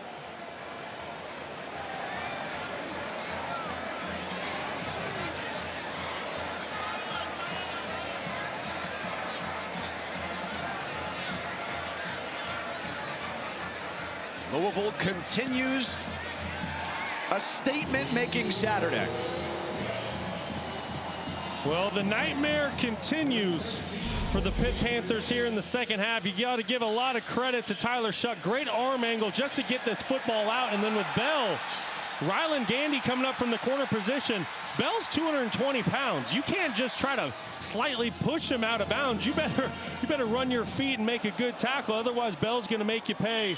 Great contact balance. Great job of staying in bounds for Bell. And like I said, Tyler Shuck did a phenomenal job changing his arm angle, sidearm throw to get the football out. And here we are, Louisville once again making the big play to go up 34-0. So he's thrown for 269 yards, and Chris Bell is at exactly 100 yards on the day. Back-to-back weeks over 100 yards. First 2 in his entire career. He's playing really good football right now, and you can see what makes him so special. It's the run after the catch. When you're a 220-pound wide receiver, it's going to be advantage you against a secondary, and he doesn't go down easy. And very talented with the football in his hands. It has not been a good day for Ryland Gandy either in the Pitt secondary. There was a sequence in the first half where back-to-back passes were caught against him for 64 yards, plus that one we just saw. Yeah, and we talked about the emotional losses both these teams had last week, and you just really wondered how they were going to respond. And from the get-go, Pitt's just been completely flat-footed. And Stormy's got more on the Panthers. Yeah, another thing that Pat Narduzzi said to me coming out of the locker room when I asked him just what do you prioritize from your offense to try to at least build a little bit of momentum here.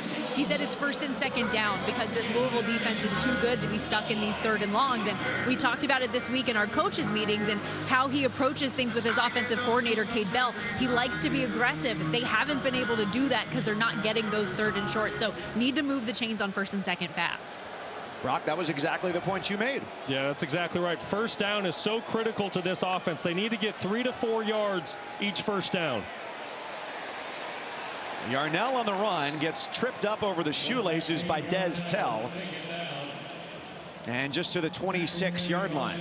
Yeah, and Des Tell just so dominant inside along with all those defensive tackles for Louisville tonight. They've really controlled this line of scrimmage. And when you have a banged up Pitt offensive line, just makes it really hard for the quarterback to do his job. They're going to face third down and 6.5, maybe 7. right where they don't want to be. You know, it's not ideal, right? You would ideally like to be 3rd and 4 or less, because really your whole playbook's at your disposal. But this is manageable. 3rd and 7. It's not ideal, but this is a gotta-have-it moment. We're going to learn a lot about Cade Bell. He's got to find his best 3rd down play on his call sheet. Nate Yarnell, we know he's tough. He's going to hang in the pocket.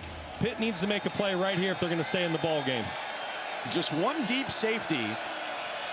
They shifted the snap. It's a quick throw and just enough for Gavin Bartholomew. Really like that call by Cade Bell. He caught man coverage by Louisville and ran a little rub play to get his tight end to come free in the flat. That was really good play call and great execution by the Pitt offense.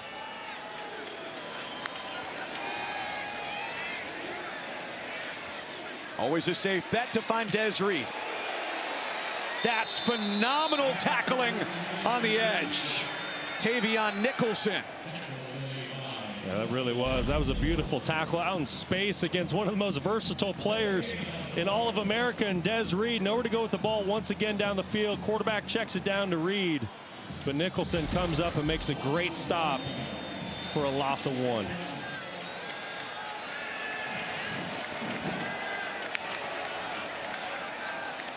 Back to Reed. Sets up 3rd and short. Yeah, that was a really good cut, and here's a little rhythm for the Pitt offense. You get the first down of the drive a couple plays ago. You get yourself in a manageable distance here on 3rd down. See if they can convert once again as Reed exits the backfield and heads out to the wide receiver position at the top of the screen. Cardinals rush 4. Slant is caught by Bartholomew.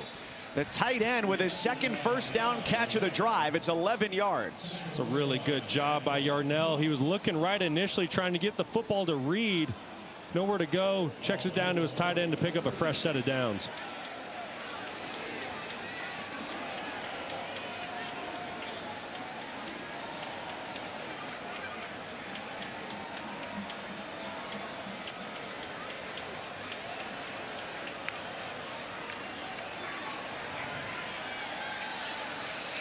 Incomplete in the area of Poppy Williams.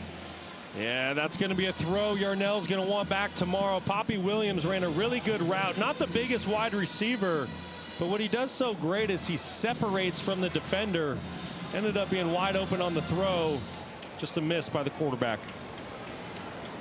Yarnell, since coming on for Eli Holstein, 8 of 17, 70 yards, and an interception. 2 of them for middle linebacker Stanquan Clark on the Louisville defense. You can't fault Desmond Reed because he never gives up on a play. He wasn't able to escape, but he sure tried. Yeah, it's just tough sledding inside for Pitt right now. You got to give a ton of credit to the Cardinals defensive front. That time it's Conga coming in, making the tackle.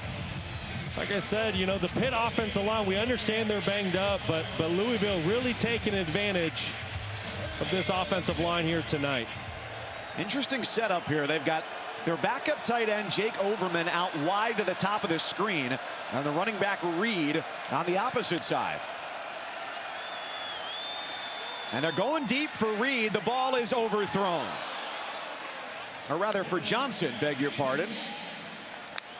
Thought that was really good coverage by Quincy Riley. He used the sideline as an extra defender. He squeezed the wide receiver towards that sideline and man-to-man coverage. Mike, and you mentioned the tight end being at the top of the screen. The reason why an offensive coordinator does that is it gives the quarterback a coverage indicator. You know if it's man or zone. That time Louisville elected to play man. And great job by Ron English and his defense of getting off the field. Brock, they're down 27-0. They're in plus territory. Why are they punting? You tell me. Or rather, 34-0. I sold it short. And nobody gets there. It's into the end zone. Well, 34-0 Cardinals.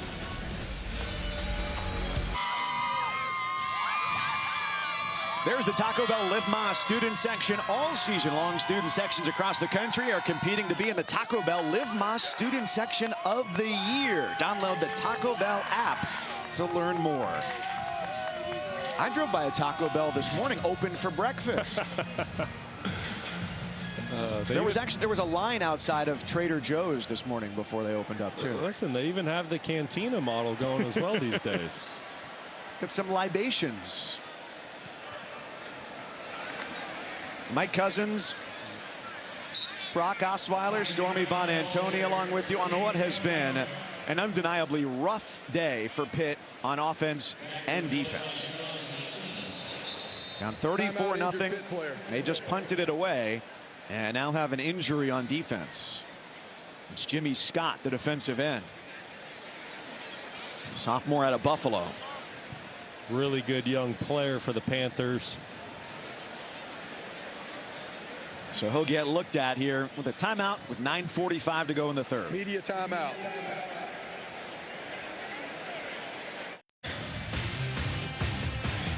Here's our College Football Awards Spotlight, brought to you by the Home Depot, featuring the William V. Campbell Trophy. Remember to tune in for the Home Depot College Football Awards Show Thursday, December 12th, 9 Eastern on ESPN. And our focus is on Louisville defensive end Ashton Gelati. Yeah, and rightfully so. Gelati here on senior night has certainly made the most of his last home game here in Louisville. Just been wrecking havoc in the backfield on quarterbacks and running backs all day long. Eli Holstein, Nate Yarnell, Des Reed, doesn't matter who's back there. Gelati's going to get into the backfield and make his presence felt. Just an outstanding game for the senior for the Louisville Cardinals. And they have limited Pitt today to 163 total yards, while the Louisville offense has 384.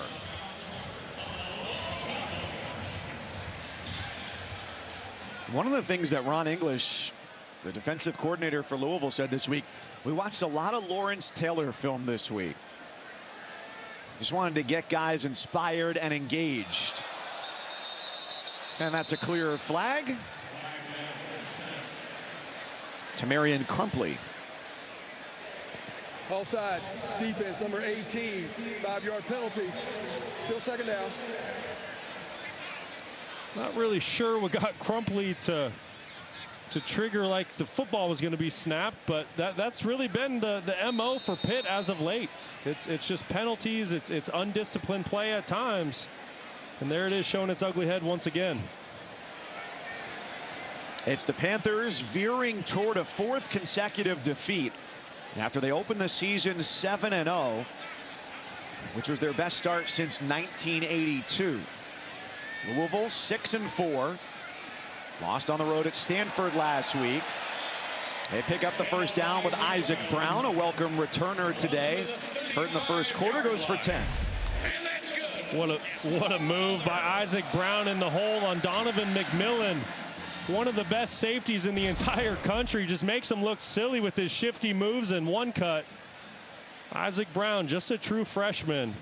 See what he's done on the day. 11 carries, 87 yards, almost 8 yards per carry.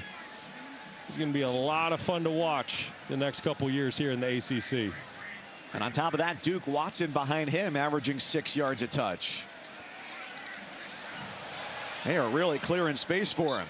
Donovan McMillan gets his revenge with a tackle.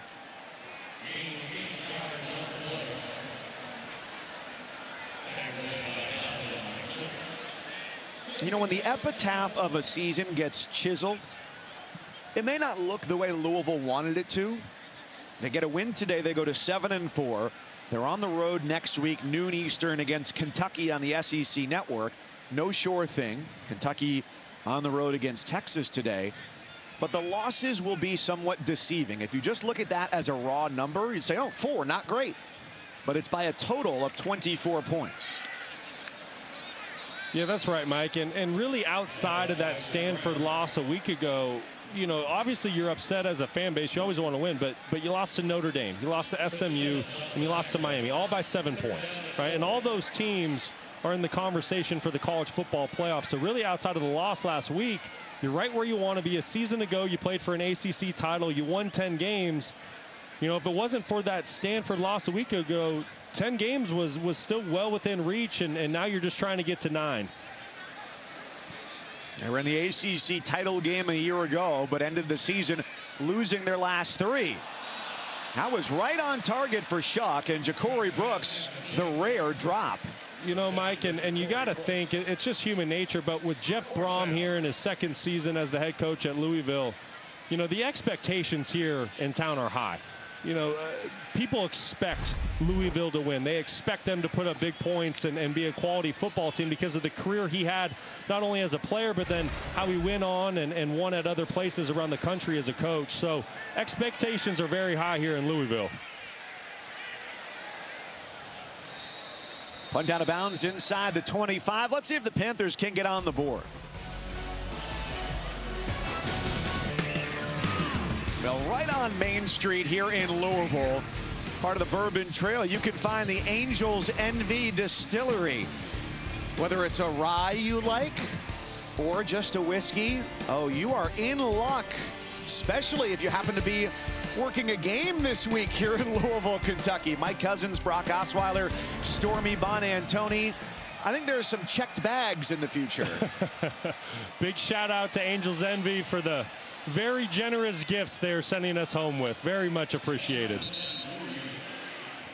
17 yards on first down. I know I will gladly be checking a bag with some rye in the suitcase on the way home. Well, that's certainly one of the joys of coming to Louisville. Not only do you get some great Southern hospitality everywhere you go in town, but there's an opportunity for a little bourbon. And hey, if you guys want to send one down here, the beanie and hand warmers aren't really cutting it. I could use some more. Jake Overman with the grab. Sending it down as we speak, Stormy. Jake Overman with the reception.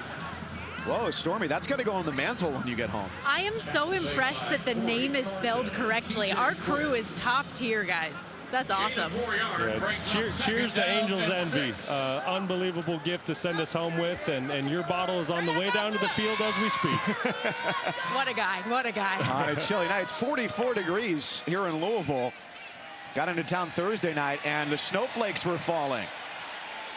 Nate Yarnell on the run, leaping grab at the 40-yard line by Kanate Mumfield.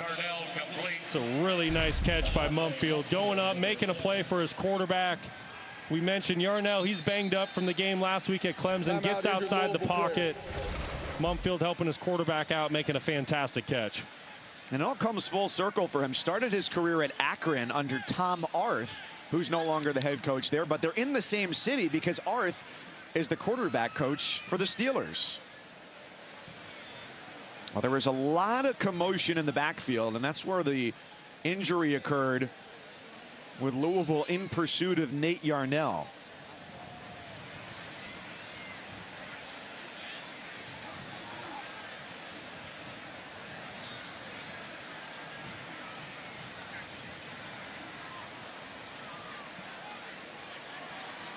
And there's Tramel Logan, a redshirt senior out of Miami, back to his feet.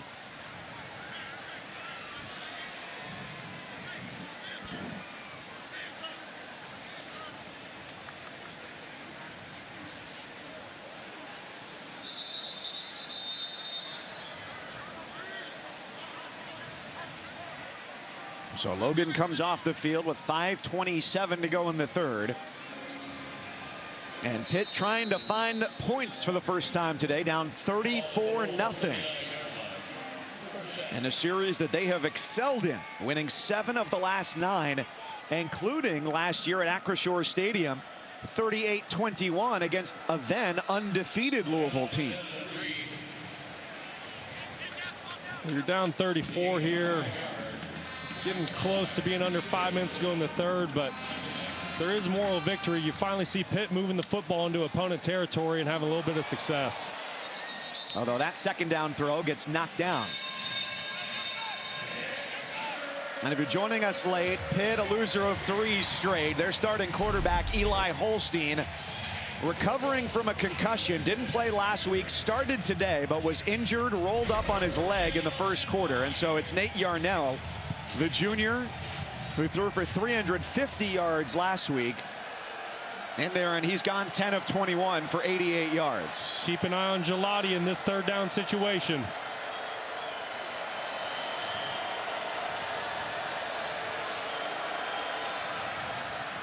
Gelati flushes Yarnell, who flings it right into a pass interference flag. Desmond Reed downfield against Ben Perry.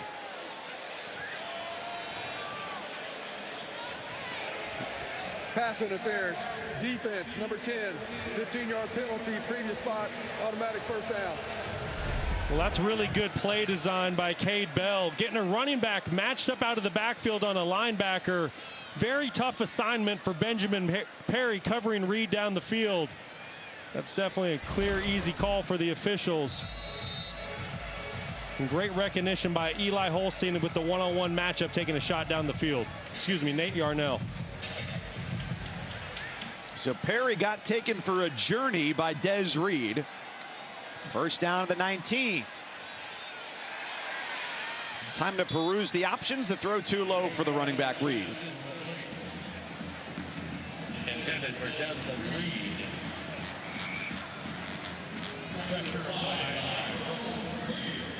And Eli Holstein out of the jersey, crutches, and the boot. Yeah, and you just hate to see that for him. Just really popped onto the scene as a freshman this season. Coming into the game, led all power conference freshman quarterbacks in passing yards and touchdowns. Hate to see him exit this way. Off of play action, Yarnell to run. And he's right to the first down marker. Looks like he's got enough there. 11 yards taken out by TJ Quinn. It's a really good scramble by Yarnell. Got to give a lot of credit to the Cardinals. Nowhere to go with the football down the field. Yarnell's not going to force the issue. Decisive with his decision, tucks the ball and gets some positive yards. Makes it first and goal.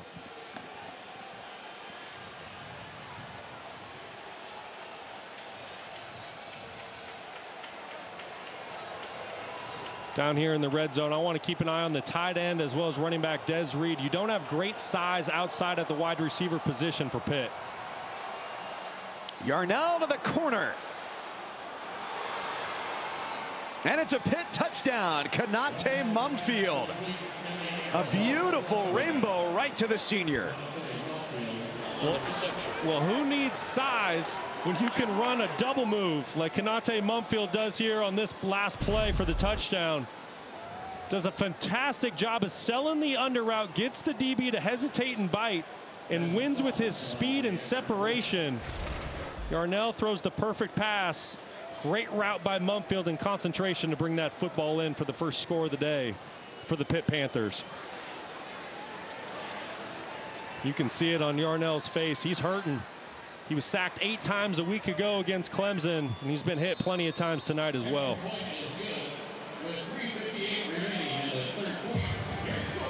So 34-7. Coming your way Wednesday, not far from here, at the Yum Center.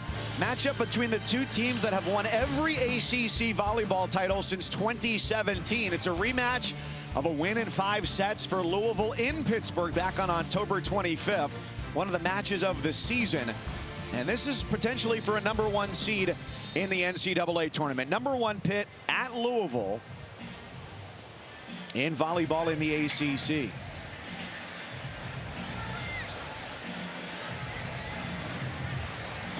So 34-7, Pitt finally gets on the board. 3:58 to go here in the third. We've talked a lot about the Pitt offensive line not being great today. Has that been the biggest culprit in your eyes for the disparity on the scoreboard?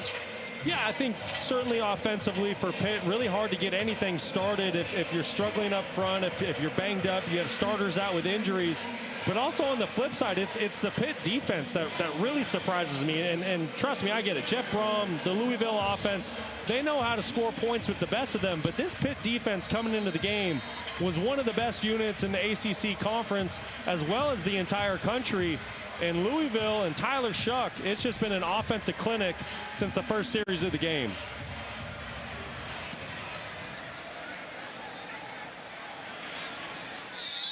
And the area that has surprised me with Pitt's defense is for a team that brings as much pressure as they do, the 4th highest blitz rate in the country, they've gotten Shuck on the move, but not really hit him a lot. Yeah, and you have to remember, coming into this football game, this is a Louisville offensive line that hadn't surrendered a sack in 3 straight games. So, you know, if they're able to get out, personal foul, unnecessary roughness, number 16, kicking team, 15 yards from the end of the run, first down. You know, the game within the game coming into tonight was going to be, how does the Louisville offensive line play against the front seven for Pitt? And we just talked about it, Mike. Louisville, their offensive line, their tight ends, those guys up front, they've won the battle. And in decisive fashion, too. So after the penalty on Jesse Anderson, great starting field position. Not that the Cards need the help right now. 1st and 10 of their own 40.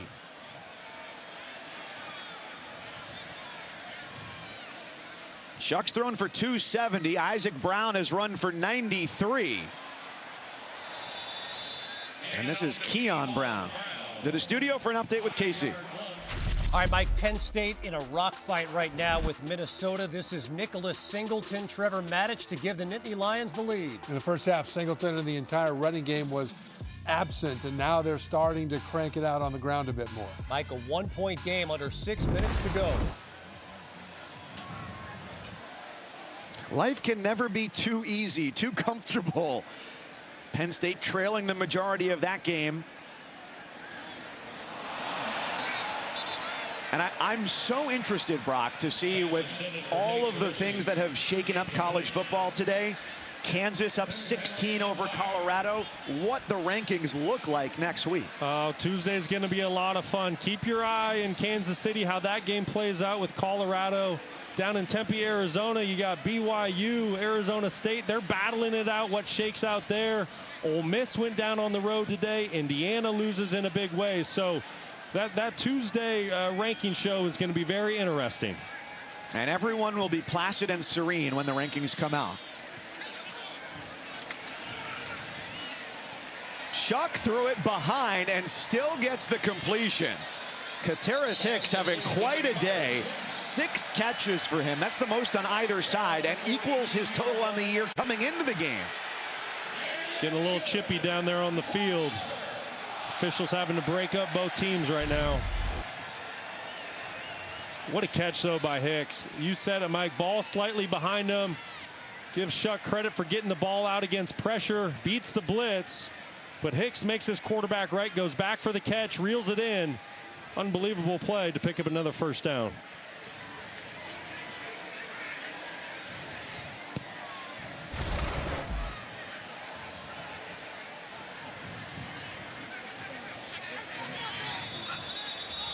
Timeout Louisville. That's their first charge timeout of the half. 30-second timeout. And they're getting a little bit further down the depth chart to Keon Brown, now in at running back, a redshirt freshman out of Atlanta. So Penn State trying to hang on. And right now, they're in a great spot. Number 6 seed. They'd be hosting in the first round with the assumed conference champions, Oregon, Texas, Miami, and Boise State. Miami not yet into the ACC title game. That'll be decided next week if they win at Syracuse. There's still so much to play. Texas, they go on the road to Texas A&M next week. That's going to be a huge one. We already talked about BYU being on the ropes. Ole Miss went down. Indiana went down. Penn State, we just talked on that. You know, there's still so much to play out. It's fun to talk about the scenarios and what possibly could be. But really, until we get through that final regular season week and we start looking at who's going to play in conference championships, it's really hard to get a clear picture of what the 12-team playoff will look like. And even Georgia today, the team that was on the outside looking in a couple of weeks ago, then they moved into the top 12. They won handily over UMass, just a 2-win team, but did surrender 29 points. And it's not like those were garbage time either. 14 of those 21 came in the first half. So how does the committee view that? Toss it outside, Keon Brown picks up 3.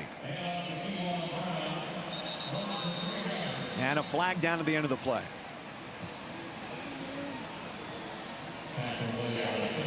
After the play, dead ball, personal foul, unnecessary roughness, number 97, defense, 15-yard penalty, automatic first down. That's a freshman defensive tackle, Isaiah Neal, as the frustration mounts here late in the third. I was just going to say, Mike, this is where your frustration starts to get the best of you. You got to keep your composure. I get it. You're on a 3-game losing skid. Looks like it's soon to be 4 for the Pitt Panthers. Got to be smart, and you can see Neil having a conversation with Pat Narduzzi trying to explain what happened out there. 97 at the bottom of your screen. You can see him come in, give a late shove to tight end Mark Redmond. It's just an unnecessary hit and something that you don't need to do. You need to be a lot smarter out there on the field. So Neil goes from agitator to spectator.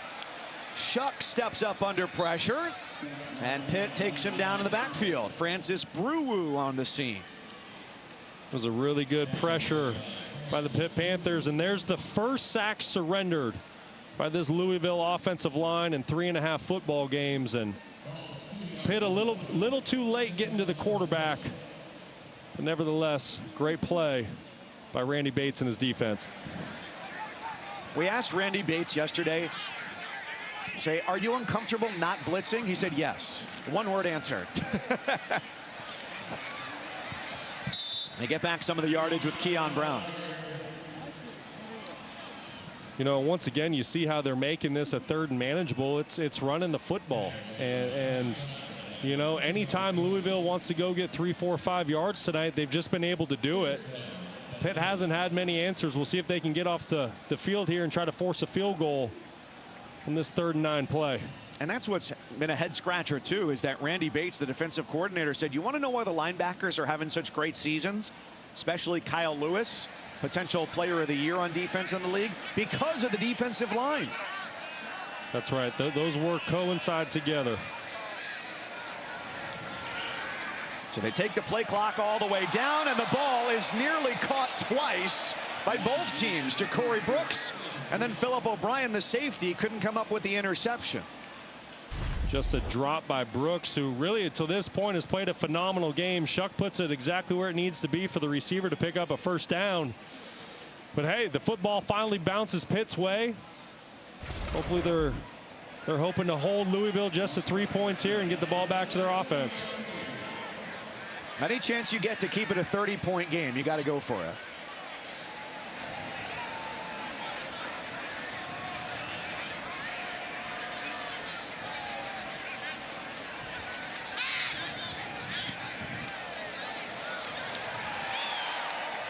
And a stellar day for Brock Travelstead continues. The clock at 24 seconds in the 3rd. And we are closing in on kickoff. ABC, ESPN Plus, Alabama on the road against Oklahoma. First time those two teams are playing since the 2018 Orange Bowl. It's not been the season Oklahoma wanted, that's for certain, at 1-5 in the SEC, but they're trying to get to a bowl eligibility space. They haven't missed out on a bowl game since 1998. And Alabama looking to go to 9-2 on the year. Kickoff 45 minutes away on ABC.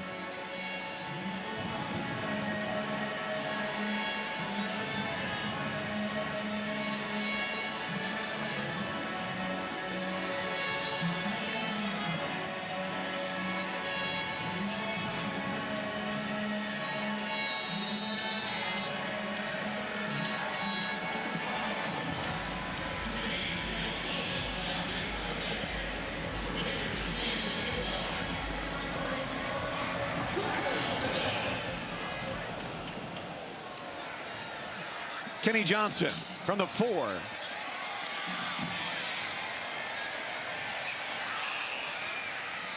Shy of the 25.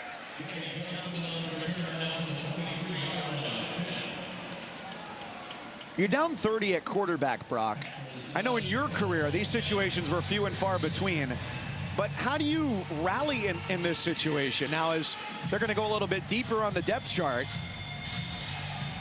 and call on David Lynch. Yeah, listen, it's not fun. It's not for anybody.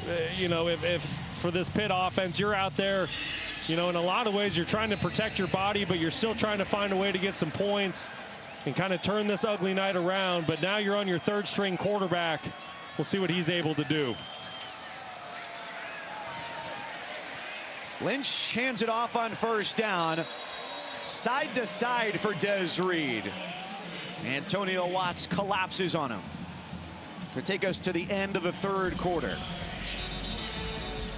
So it's third string at QB for the Panthers. 30-point game with 15 minutes to go. Kevin and Trevor in studio. What a day in the Big 12. Kansas has run for over 300 yards. Devin Neal, the bell cow. This was 7 consecutive runs to finish an 8-minute touchdown drive. 16-point lead. Meantime, Arizona State trying to hang on against BYU. Cougars driving. Jake Retzloff intercepted by Javon Robinson. The play before this, he missed wide open JoJo Phillips for what would have been the game-winning touchdown. Instead, the Sun Devils are up big late. Mike? Trevor Matich doesn't sound as excited as this booth is right now. What a win for the Devils. Of course, Brock's alma mater. We start the fourth quarter, and everything has changed for Pitt today because they've had to deploy a host of reserves. First, Eli Holstein was hurt. That brought in Nate Yarnell, and now at the end of last quarter, Des Reed, their most dynamic player, running back, was down and injured and took a while to come off the field. Yeah, you just hate to see it. Des Reed, such a tough player. I think there's too much noise about his size. He's just a tough, hard-nosed ball player. He's been banged up all year, but he finds a way to be in the lineup every single week and be there for his teammates. You hope he can get back out there on the field. They've also got the walk-on quarterback David Lynch in the game. The first action of his college career, and he gets sandwiched short of the stick, so fourth down coming up. Lynch joined the team January of 23 as a walk-on. Didn't see any action last year, took a red shirt, and this drive ends with Pitt punting.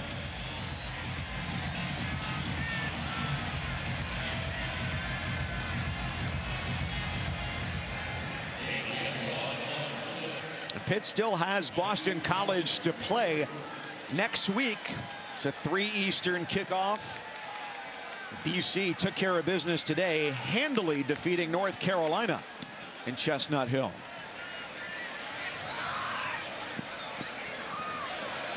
Can they get to it?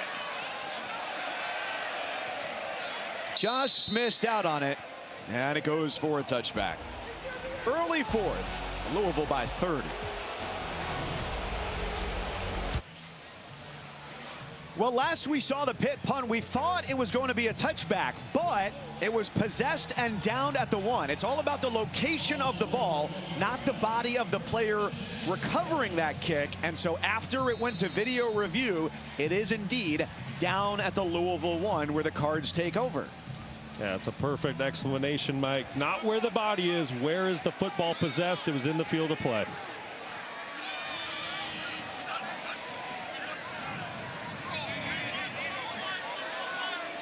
Tyler Shuck, the 7th-year quarterback, still in here in the fourth quarter, up by 30.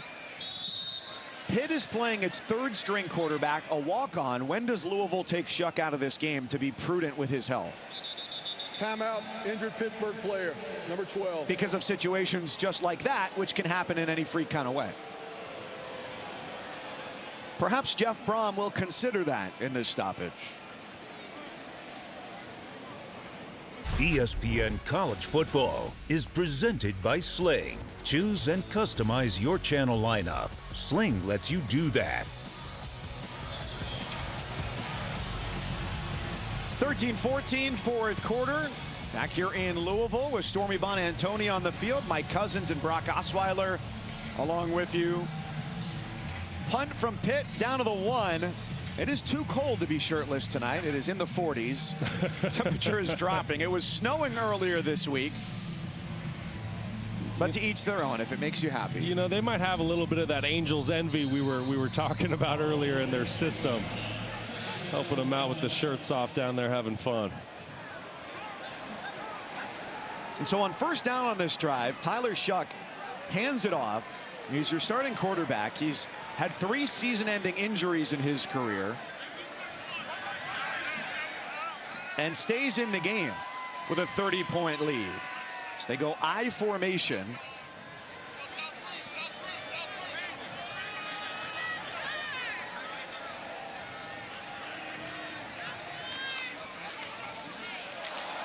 And that is trouble. It's a safety. The ball did not break the plane of the goal line, and Pitt nets a pair. Braylon Lovelace with the penetration against Donald Chaney. Yeah, and you got to give a ton of credit to defensive tackle. Double Nichols, 55. Sean Fitzsimmons, look at him on the left side of the screen, just blows off of the line of scrimmage at the snap of the football. Creates the initial penetration. And you talk about taking Shuck potentially out of the football game. That's probably a big reason why Louisville didn't. When you're backed up, I don't care what the situation in the game is. That's a tough spot to be in as an offense. And Fitzsimmons just did a fantastic job from his defensive line position, creating that initial surge. So what's the conversation like? You got a 25-year-old quarterback, a head coach who played the position. You're up big. The conversation for these final 12.5 minutes of whether he plays or whether he comes out. Yeah, you know, and I'm assuming with this, but, you know, you talk about Tyler Shuck. It's senior night. You know, if you're a Louisville Cardinals fan, you know you don't have a chance to play for an ACC title. So with this, you know, being one of Tyler's final regular season games, he gets one more next week in a bowl game. There's a good chance that Jeff Brom said, hey, you want to come out, you want to stay in, you know, and keep playing football, you know, and that's something that, once again, I'm assuming that conversation took place, because you're right. In a normal situation, if you're still in the ACC title hunt, you would expect to take your starting quarterback out at this point. But when you know it's going to be your last couple snaps and games as a college quarterback, you want to make the most of it. Return from the 15. Out across the 30 for Derek Davis Jr.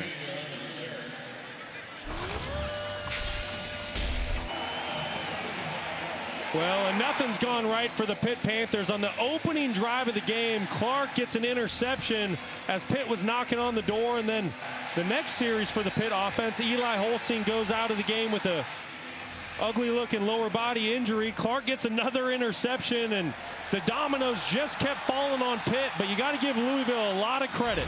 They came out and from the first series of the game created a turnover, and then the offense got rolling, and here we are 37-9, and they haven't looked back. And so it's David Lynch, the walk-on quarterback. Again, the first action of his career. Pass is incomplete for Poppy Williams. The game's out of reach, and they've got to have Nate Yarnell healthy for next week for the season finale against Boston College. Yeah, that's right. But I can tell you, Dustin Lynch getting in there as a walk-on, you know, this is a big moment for him. These reps matter. This playing time matters, and you're going to get the best out of David Lynch in these final 10 minutes or so. And as it happens, there's an incomplete pass, but a flag down well after that ball had bounced incomplete onto the Panthers sideline. Holding, defense, number 12. 10-yard penalty, automatic first down. It's on the defensive back to Marion McDonald. McDonald matched up with the tight end. Not exactly sure where the foul came off of that shot, but nevertheless, the officials threw the flag, and first down Pitt. And with that BC game next week, too, as it happens, last year as Pitt had a number of quarterbacks last season, it was a start for Nate Yarnell last week, just the second of his career. Complete to the sticks and then some. Kenny Johnson has the first down catch. Really good timing by Lynch to Johnson. Throws it when the defensive back has his back turned. You love to see that out of the walk-on quarterback here in the fourth quarter, getting his opportunity.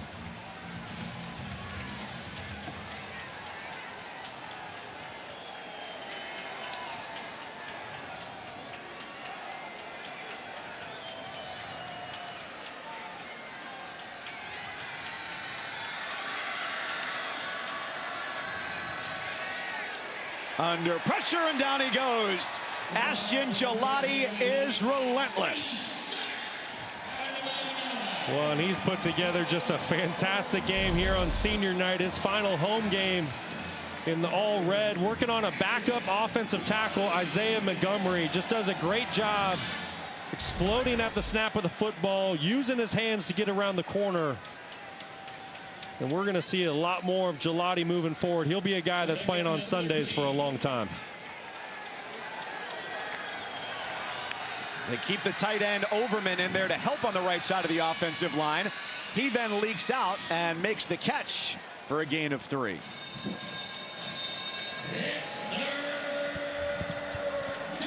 That's what you were calling for earlier in the game. It just didn't happen enough for the tight ends to stay in there and chip and help those tackles. Yeah, a little too late for that.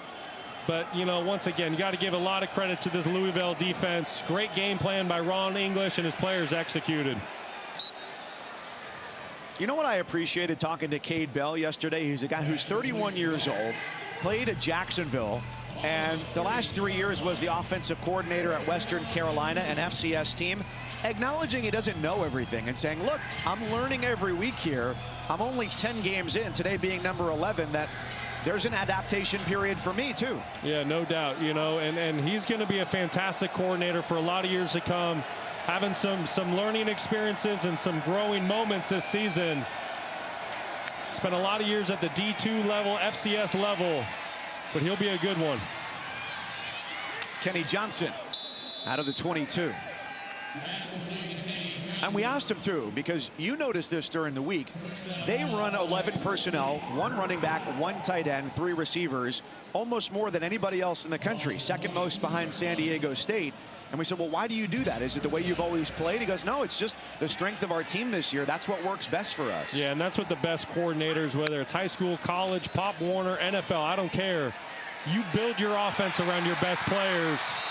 And as we say that, look at Louisville once again making a big-time play on defense. This time it's Thornton with the interception, just reading the quarterback's eyes. This is a Louisville football team that can just do no wrong tonight. For Thornton on senior day, his 2nd interception of the year, 2nd in as many weeks. A fantastic day for Louisville continues into the evening.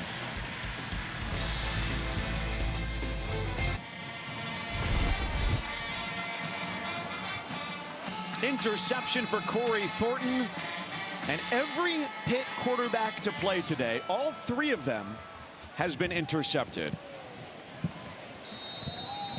Here at L&N Stadium in Louisville, Mike Cousins, Brock Osweiler, Stormy Bonantoni. I don't love the way I look in the mirror, but I feel better after seeing that guy, at least. And so after the pick, it's Louisville ball. Let's go down to Stormy. Well, we've talked a lot tonight about Tyler Shuck being in year 7 in college football, and a lot of degrees have followed with that. He has 2 bachelor's degrees, 1 in criminal justice, 1 in political science. He's got a master's in interdisciplinary studies, a business certificate. And so I just asked him, I was like, okay, this is your last year. What kind of classes are you taking right now? Mike, you mentioned there could be some online classes. He's taking nutrition, which he loves, which is online. But he's also got enjoyment of theater and dance. So that is the course load of a 7th-year senior, guys. What a lineup.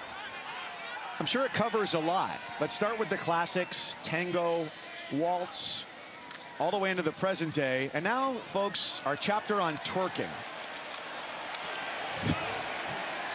You know, and for Tyler Shuck, you know, you really got to tip your cap to him and his resiliency. You know, you talk about the 7 years in college football, but this is the only season that he started a year and finished it. And so for him and the mental toughness and to put together the season that he's had this year, you know, approaching 3,000 yards on the season, completing just under 65% of his passes.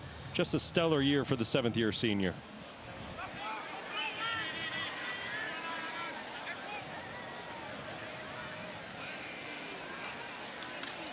Does it make your bones creak a little bit to know that he came into college football with Justin Fields and Trevor Lawrence? That's crazy. You know, the COVID year, and then when you add red shirts with guys and an injury red shirt, you know, there's a lot of players out there, and especially now in the NIL world, where they're making the most of their college experience. It's Louisville and Pitt. ESPN College Football presented by Sling tonight from L&N Stadium. And that was a different approach for Pat Narduzzi, and Pitt this year also was saying, we're going to reallocate our dollars the way we spend them.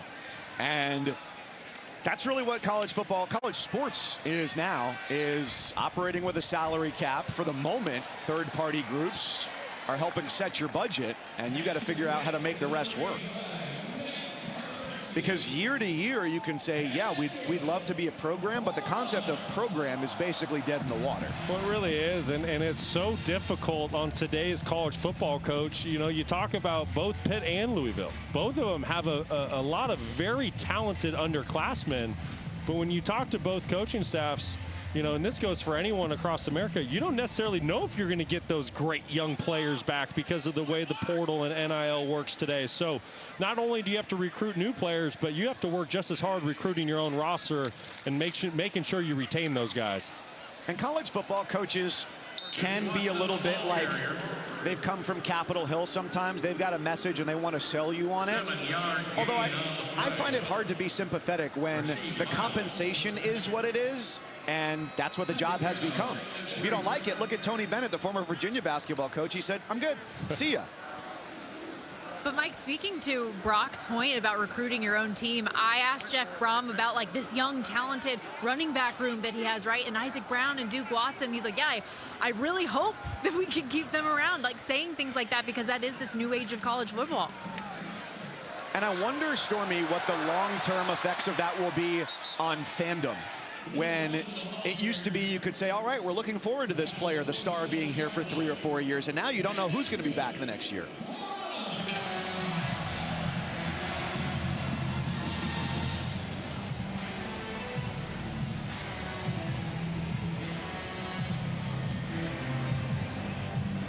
Louisville, 461 total yards of offense. And their top 2 running backs tonight, Isaac Brown and Duke Watson, each averaging better than 6 yards a carry.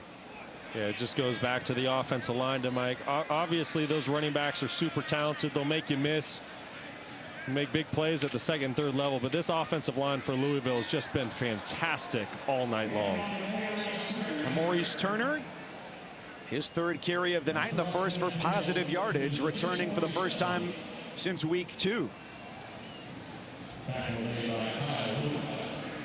And they've got a very important matchup next week. So they go on the road, noon kickoff. It's Kentucky and Louisville, SEC Network, for the Governor's Cup. And Kentucky has won 5 in a row. You know the last time Louisville won? Lamar Jackson was playing quarterback. Wow. Kentucky's really controlled that series, and you know, we talked about it coming into this game. How would these teams respond after a couple tough losses last week? You see how Louisville responded, and they're going to take this momentum on the road to Lexington, and that's going to be a really fun matchup. And you mentioned how long it's been since the Cardinals have been able to come away with a victory. So the second to last college football game for Lamar Jackson. And what strikes me from this game, how much time he has in the pocket. Yeah, the offensive line play was great back then as well. You got to give a lot of credit to Mike Stoops and his Kentucky program, how they've controlled that series. But this Louisville football team, boy, they're playing really good football right now. We've talked about their tough losses throughout the season to very quality opponents, but they're going to bring their best game on the road against Kentucky next week.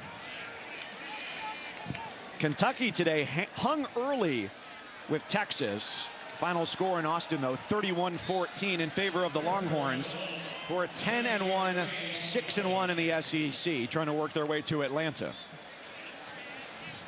I think it's another funny part of the way that conference realignment has shaped the sport this year, too, is that it's not crazy to think that teams that were not in their leagues last year could end up playing in their conference title games, and that's already the case in the Big Ten.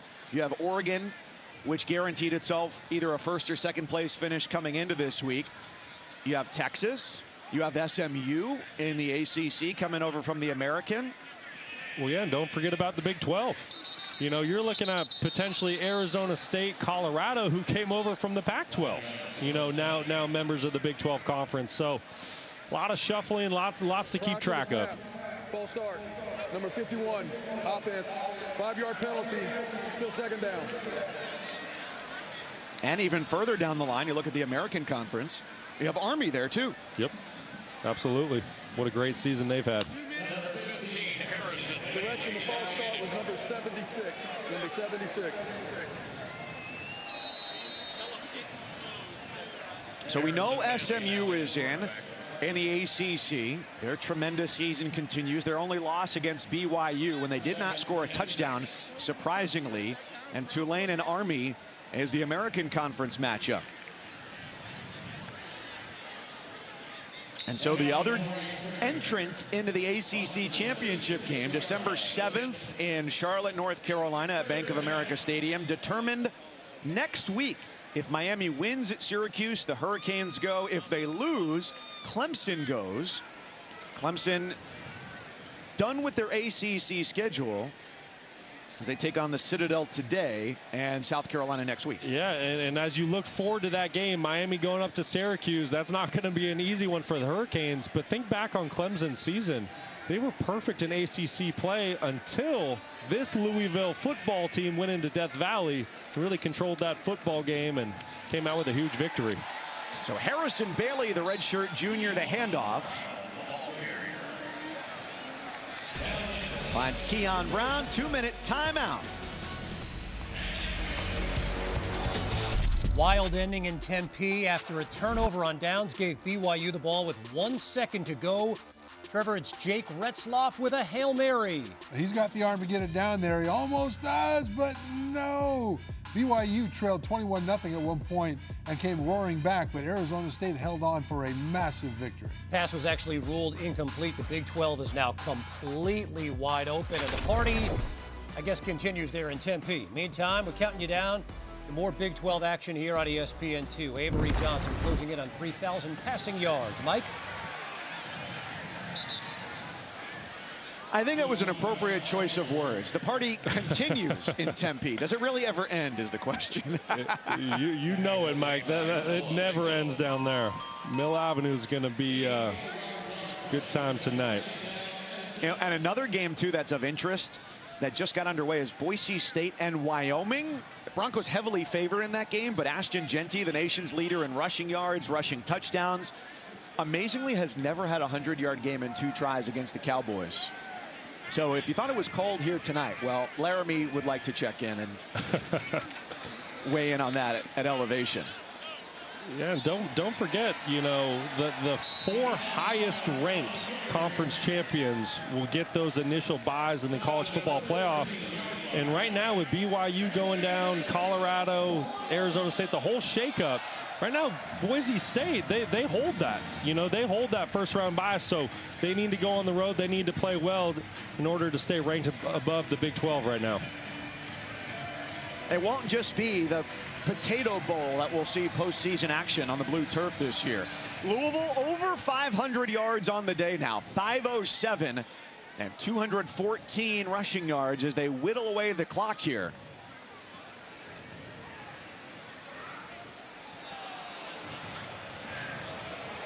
Harrison Bailey doing the honors here for the Cards. And this game got out of hand early and quickly. It was 10-0 after 1 for Louisville, 27-0 at the half. Pittsburgh with its only touchdown coming in the 3rd quarter and a safety in the 4th. Yeah, and I think you just need to give a ton of credit to Jeff Brom and his entire coaching staff. They had a gut-wrenching loss on the road last week, Stanford. They had flight issues. They had to stay an extra night. They got back to Louisville late on Sunday. So the fact that his coaching staff was able to get his players focused and motivated for senior night to put out a performance like this against the Pitt Panthers, just very impressive by Jeff Brom. And we mentioned it earlier, coming into this game in ACC history in the last 50 years, only 2013 Miami and 83 North Carolina had started 7-0 and lost 3 straight. Pitt is now the first team in the last 50 years in the ACC to do that. Yeah, and certainly a disappointing month for the Pitt Panthers. But big picture, don't forget, they only won 3 ball games a season ago. So the fact they're already bowl eligible, Pat Narduzzi's done a pretty solid job this year. Up next, it's Kentucky for the Cards and Boston College for the Panthers. On behalf of our entire crew, Stormy Bonantoni, Brock Osweiler, I'm Mike Cousins saying so long from Louisville.